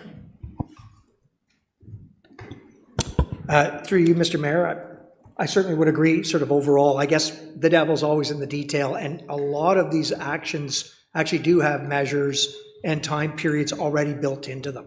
If you look through the plan itself and you see what the actions are stating, so let me give you one example, is the meeting our targets in our housing pledge. That is an explicit sort of action to meet our affordable housing targets. So yes, we would be reporting from the perspective of the strat plan on how we're achieving that annually, or at least that's what's proposed. There's going to be touch points with council ongoing, and in fact, you already developed that plan and set targets or agreed to targets and actions and tactics to deliver on it. There will be some areas, though, that need to have measures established, and whether that's sort of broadly through the strat plan commitment or in that specific project, we're constantly sort of doing consultation where it's prescribed. Where I think, and I want to just clarify on your request for in consultation with the public, and where I think it is critical, is in the development of the progress indicators. Those are the ones that are emerging. Those are the ones that we're looking at. How are we doing in advancing the strat plan overall? And I think having those informed through the public would certainly be a commitment that I think is where you're actually going and aligning. The specific action plans, again, they already exist and they already have those set targets, and they're typically approved by council.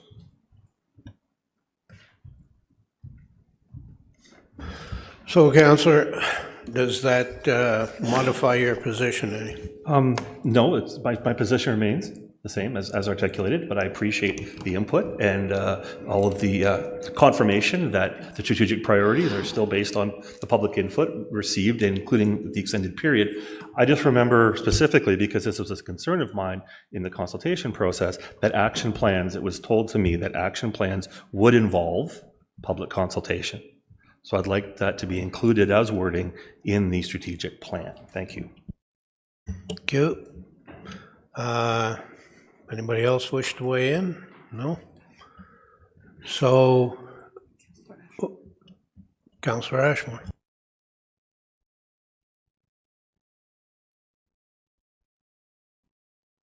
Well, it'll be, what we'll be voting on is that the Kawartha Lake Strategic Plan public consultation be received, and that the Kawartha Lake Strategic Plan 2024-2027 contained in Appendix A to the report CAO 2024-002 be approved as amended by council. Okay, could I speak to that? Thanks. Yeah, I'm going to support it, but I just wanted to say a few things about it. I know it was a lot of work put in, and Manager Stonehouse, she put a tremendous amount of work, as did staff and council and the public who participated, and we squeezed in a few more weeks, another month, I think it was. I wish we maybe could have got a bit more, but you know, there comes a time when you have to. Sorry to interrupt, but we took 6 months. 6 months, okay. But I mean, the last little extension, that's what I was referring to. But there's some things in here that I'd like to have added in, but I'm not going to, we're not going to open this up again. But I know that CAO mentioned about timelines. I counted 33 master plans and strategies. I think that's up from like 15, what we had in the first one. But I know we have these are all in here, but they're really important. But I think we need to get these, we need to really put these master plans into a higher gear to get them done, because people expect that these get done, and I know we've only got so much staff and time to do it.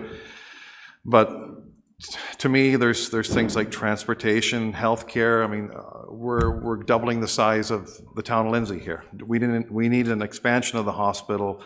or a new hospital, just to keep up with the population. So affordability issues, immigration, energy, and I'll just say one thing, like kitchen table issues. Like people are more associated. I mean, they like the fact that we're working on a future plan, but their day-to-day life exists around the kitchen table, which is actually more important, I think, than the council table, because that's where you hash out all your issues in your family, whether you're a single person or a family. Your kitchen table is more important than the council table. And, you know, we're faced with a 23% tax coming April 1st, and that's going to increase everything. So that's going to make it even more difficult. But that's something that's unfortunately beyond our control, but I think it's worth saying that people are hurting and they're challenged, and there's some people that aren't hurting, but everybody understands that we have to work together, but it's always a struggle, but we want to make this work, and I think that's what we're here for. So, you know, I agree to it, but I support it, but I think there's still lots of work that we need to get done on it, but I'm good. Thank you. Councillor Warren. For you, I just have a question to Manager Stonehouse. Thank you. I didn't really notice a lot of changes. I noticed that you put all the plans together instead of, you know, because I know the HEP, the EAC wanted HEP to be throughout that. I think the salient piece that they wanted is that all of that is connected. Those don't stand on their own. So I didn't really see that change, but maybe I missed it. Through you, Mr. Mayor, to the councillor, we did receive that feedback, and all of the priority areas are very connected. And the reason we pulled out the master plans was because there were comments saying, well, the Trails Master Plan needs to be in this area and this area and this area. Same with Healthy Environment Plan, because they do overlap into all of the strategic priority areas. So we've pulled them out to be a standalone list because they support the plan in its entirety. So I know EAC was looking for some type of graphic way to show how the priority areas work together, and I believe it was arrows back and forth between the four on the circle. But if we did that, then the two on either side don't actually connect to each other. So we wanted to keep them in the circle together, all four of them. Yes, so we looked at that, and we tried it, and it looked very busy and difficult to read. So if I could, Mr. Mayor, and just as a follow-up, sort of supporting that, on the page where we aligned all of the master plans on one page, we actually updated a statement below the four strategic priorities that made it very clear that the four priorities form a foundation for sustainable approach to decision-making, and all decisions will consider each as interconnected and equal priorities. So that was added to strengthen that sort of balancing act and connections explicitly. Yeah. Councillor Joyce. Thank you, Mr. Mayor. Through you, Ms. Stonehouse, when did we start this process? Through you, Mr. Mayor, to the councillor, August of 2023. And when was version 2 supplied to us? Or, sorry, version 1? In January of 2024, as per our schedule. I thought it was even earlier than that, wasn't it? Version 1? Came Committee of the Whole in January. Okay. I think we've had plenty of time we've all had plenty of time to make our input. I had my input, not all of it was accepted. I think it's a beautiful document as is, and I just want to accept the way it is, and let's get going. Thank you. Councillor Richardson. He just stole my final line there. No, I agree. You know, I went through this process at the last term of council, and, you know, we muscled through a pandemic. And when we started the process on this, and we were, you know, starting to work together with staff, the councillors, it was amazing to hear the same sentiment being echoed amongst us all, recognizing that, you know what, this area is changing and we do have some significant pressures out out there. And, getting that public input and going out a second time and getting some additional, I think it's a really good document. And like I said, me looking from last term to this term, this is a very, very meetable, very amazing document, and I support it. Thank you. Councillor Smeaton. Thanks, Mr. Mayor. Through you, I fully support the document as to. I was impressed, and I'm impressed that, I was saying to Director Rojas on the break, we went back and we had public consultation and we did a lot of things, and a lot of people were willing to do that and joined in, and discussions happened. I think at some point this is, you accept what's there, and it's, I think it's a very good document as well. So let's move on, move forward. Thank you. Councillor Perry, you want to sum? Sure, I'd love to sum up. No disputing the quality of the report that's been given to us in the draft. But in government, we used to have a saying called holding the pen. This was our document as council, as elected officials. We hold the pen finally. So yes, we're able to input, but at the end of the day, we're also able to make some changes to the final draft. That's what I put forward in terms of a public consultation, in terms of the action plans. And I put that for your consideration as my colleagues. Thank you. So everybody clear on the motion on the floor? No, is it just for my amendment, or is it the whole kit and caboodle? What? Is the motion just for my proposed amendment, or is it for the whole kit and caboodle? It's the whole kit and caboodle with your amendments. Are we clear? Do you want to do a motion just for the amendments and then go to the main motion? Okay, let's do a motion just for the amendments. The two you know what the two amendments are, right? All those in favor? And that fails. Now, back to the main motion, that the strategic plan public consultation be received, and that the Kawartha Lake Strategic Plan 2024-2027 contained in Appendix A to report CAO 2024-002 be approved. I need a mover and seconder first. So Councillor Richardson, Deputy Mayor McDonald, all in favor. And that passes. Thank you. Our next extraction is 1112, Councillor Smeaton, and the feral cat trap neuter return managed pilot project and kennel service. Thanks, Mr. Mayor. I had a question for Manager Sloan that came from the why it wasn't on committee of whole, and he knows that that's coming. I've had a few people just send an email asking that exact question. They had a few concerns about this. Obviously, we spent a lot of time on this a year ago, and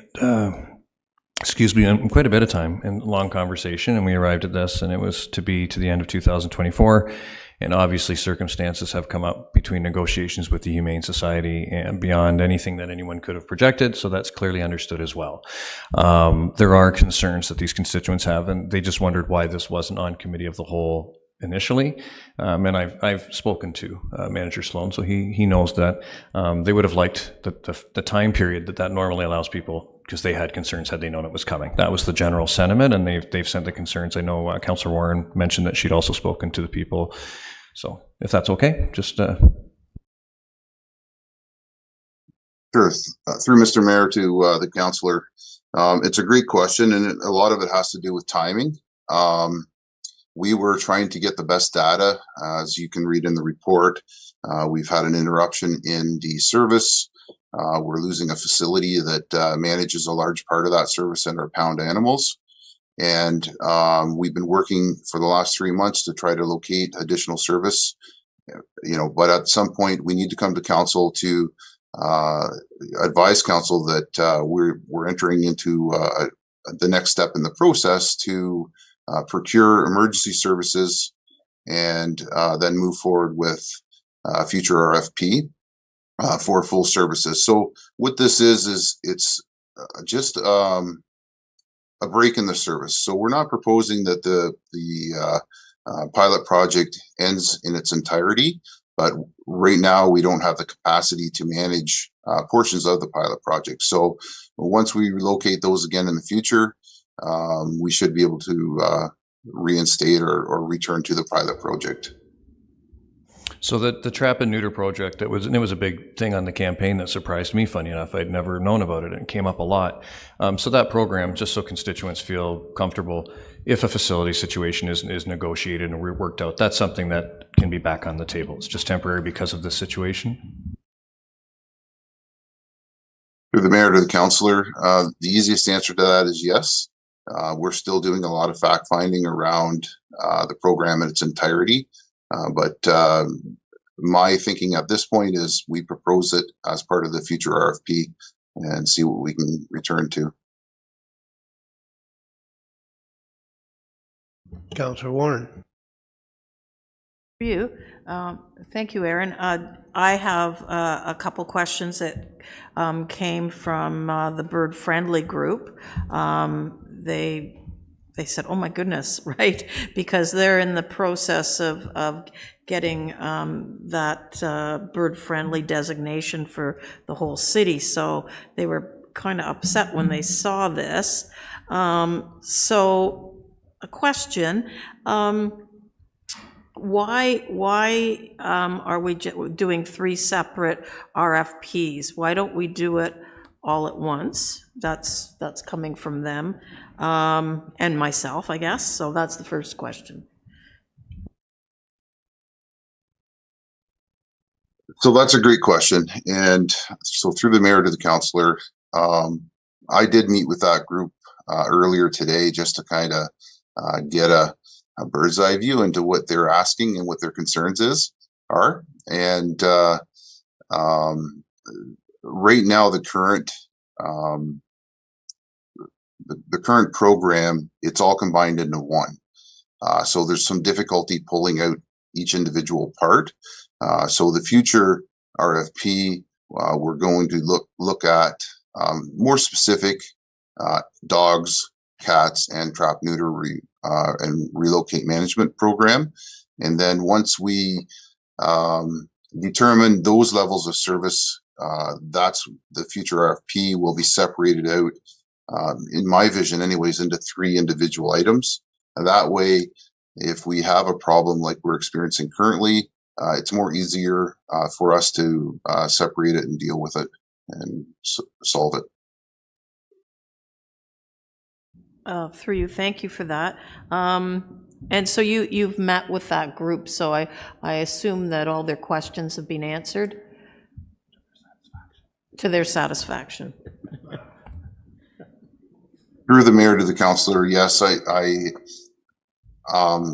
plan to have a future conversation with them as well, but I think they were more concerned with the impact or the potential impact to their application to become bird-friendly designation.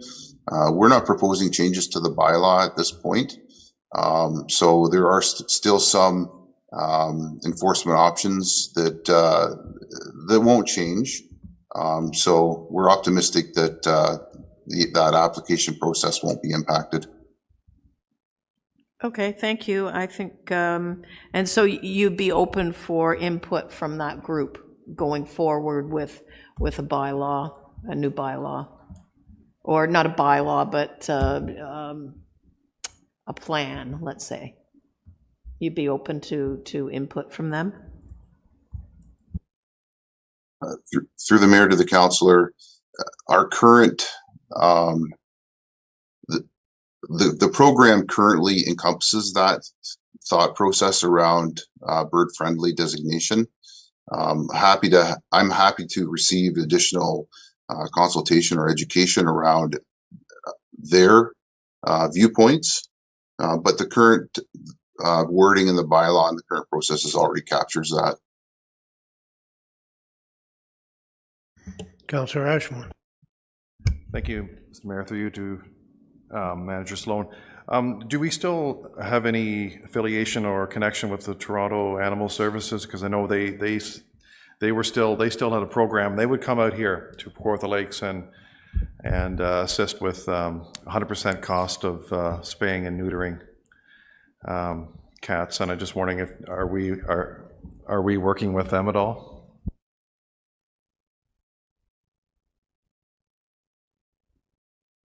Through the mayor to the councillor, so that option was part of the trap neuter release program. Primarily, we've been using Newmarket, but just because of proximity. But certain aspects of the Toronto-based program are requirements for the kennel, or not the kennel, sorry, the cat colony care provider. They'd have to have the education course. So there is some connection within that program, but there's not. We don't directly, for example, just call Toronto Services up here to do or to operate the program. That's not in place. Okay, they do have some people that are in Kawartha Lakes, but that's okay. Thank you. Councillor Perry. Very briefly, just for clarification, in your report, the third recommendation is that the feral cat trap neuter return and domestic stray cat pilot project be temporarily suspended. And yet there were other parts that you're saying may not be necessarily affected just so I understand that. And it sounds as though those parts are not going to adversely affect applications for Bird City. I want to make sure I have it right. Thanks.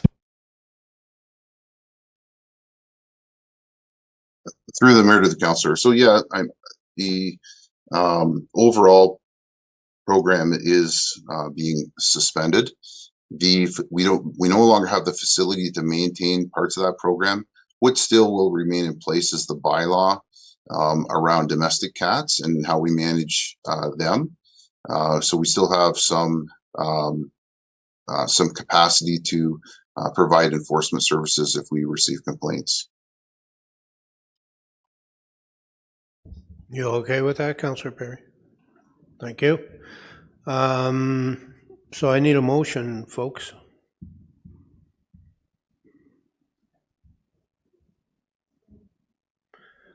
Councillor Richardson. As Councillor printed.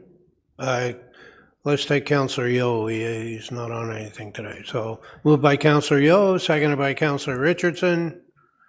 All in favor? And that's as printed.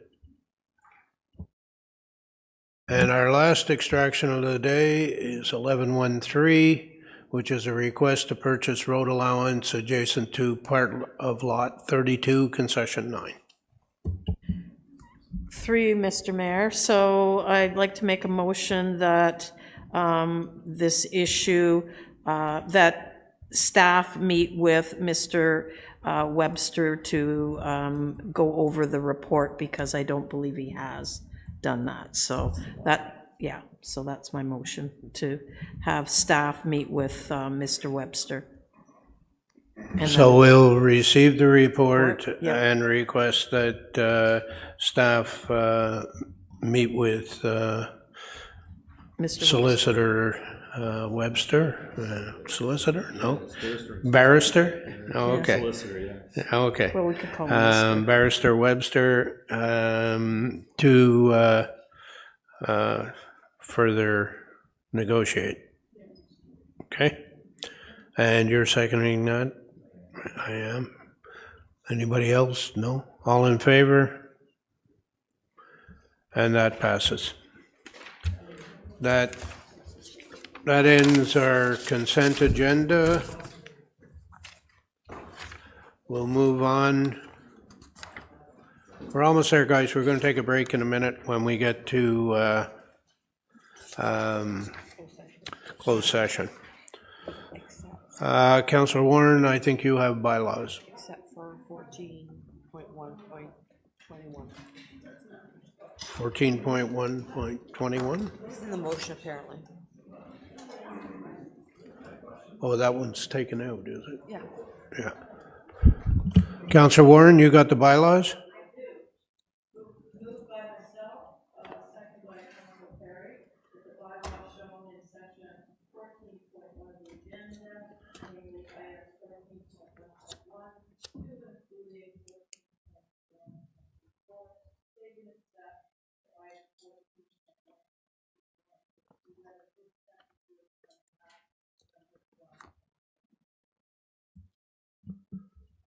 Thank you. All in favor? And that passes. we now? Notice a motion, none. Closed session. That the closed session agenda be adopted as circulated. Can I have a mover and seconder? Councillor Perry, Councillor Smeaton. All those in favor? And that's carried. Just hang in there for a couple of minutes, folks. Declaration of pecuniary interest in closed session. Are there any? Seeing none. Item 16.3. At this point in the meeting, City Council will go into closed session to consider the items under 16.3 of the agenda. As per our procedural bylaw requirements, I'm asking all electronic participants in our meeting today to confirm to me by raising their hands that they are in a private room where no other persons can overhear the deliberations and the internet connection is secure and not publicly accessible. I have a show of hands. Thank you. Can I get a mover and seconder? We already did that. We moved into closed session at...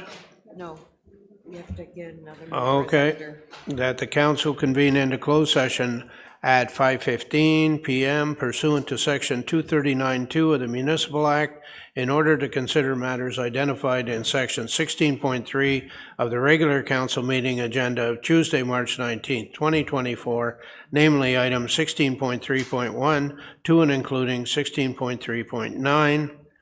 Mover and seconder, Deputy Mayor McDonald, Councillor Joyce. All those in favor? And that's passed. At this point, the meeting broadcast will now end for members of the public watching on Cogeco, your TV cable. The live stream of the meeting on YouTube and the rebroadcast on Cable and Rogers Ignite will now be temporarily paused for members of the public. When closed session is complete, the live stream and rebroadcast of the meeting will resume to address the remaining open session items on the agenda. All remaining staff, with the exception of the CAO, City Clerk, and City Solicitor, are now instructed to leave the electronic meeting and council chambers at this time. Thank you.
We good?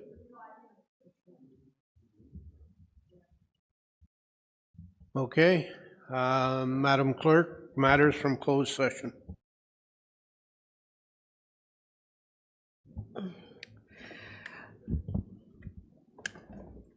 Item 16.3.1, confidential closed session minutes, that the confidential closed session minutes for the regular council meeting of February 20th, 2024 were approved.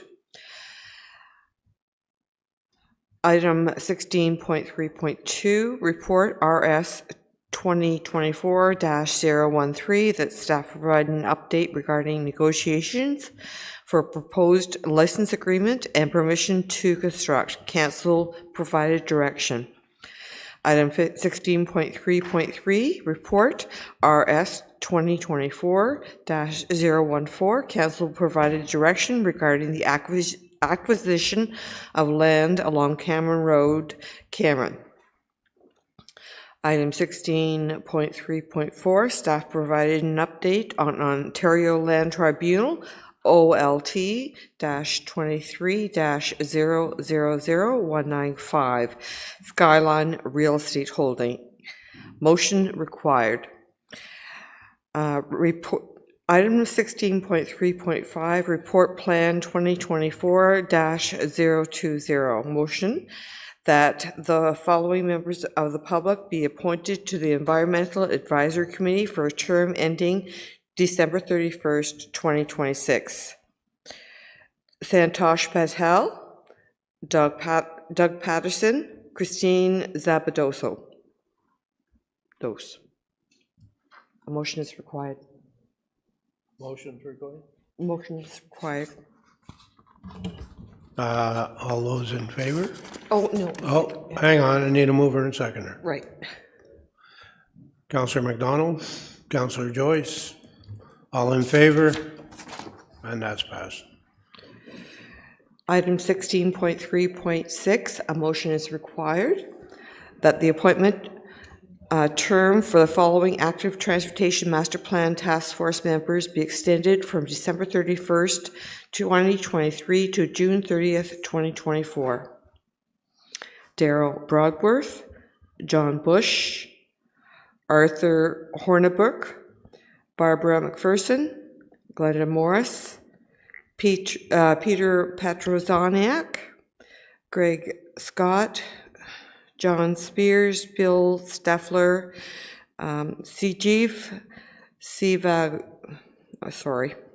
Siva Yoga Garaja, and Councillor Pat Warren. Need a motion to approve those.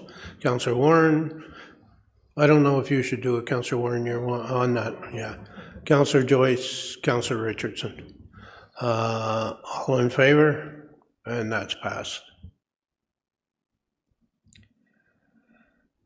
Item 16.3.7, a motion is required. The staff be directed to prepare a records repellent policy for council review and adoption. I have a mover and seconder. Replevin. Yeah, well, you can pronounce it, so you get to move it. Seconder, Councillor Warren. Okay, all in favor? And that's passed. Item 16.3.8, council provided direction on the collective bargaining mandate for the Ontario Nurses Association. Item 16.3.9, staff provided an update on meeting protocols and security and incidents of racism and harassment of members of council. That's it. Good. Thank you. We'll move on. Councillor Perry, you have a confirming bylaw? Yes, I do, Mayor. It's moved by myself and seconded by Councillor Joyce that a bylaw to confirm the proceedings of a regular council meeting held Tuesday, March 19th, 2024 be read a first, second, and third time, passed, numbered, signed, and the corporate seal attached. Thank you. All in favor? And that's passed. And finally, a motion to adjourn. I don't see Councillor Yeo. So we'll have Councillor Warren and Deputy Mayor McDonald. Thank you. Thank you all.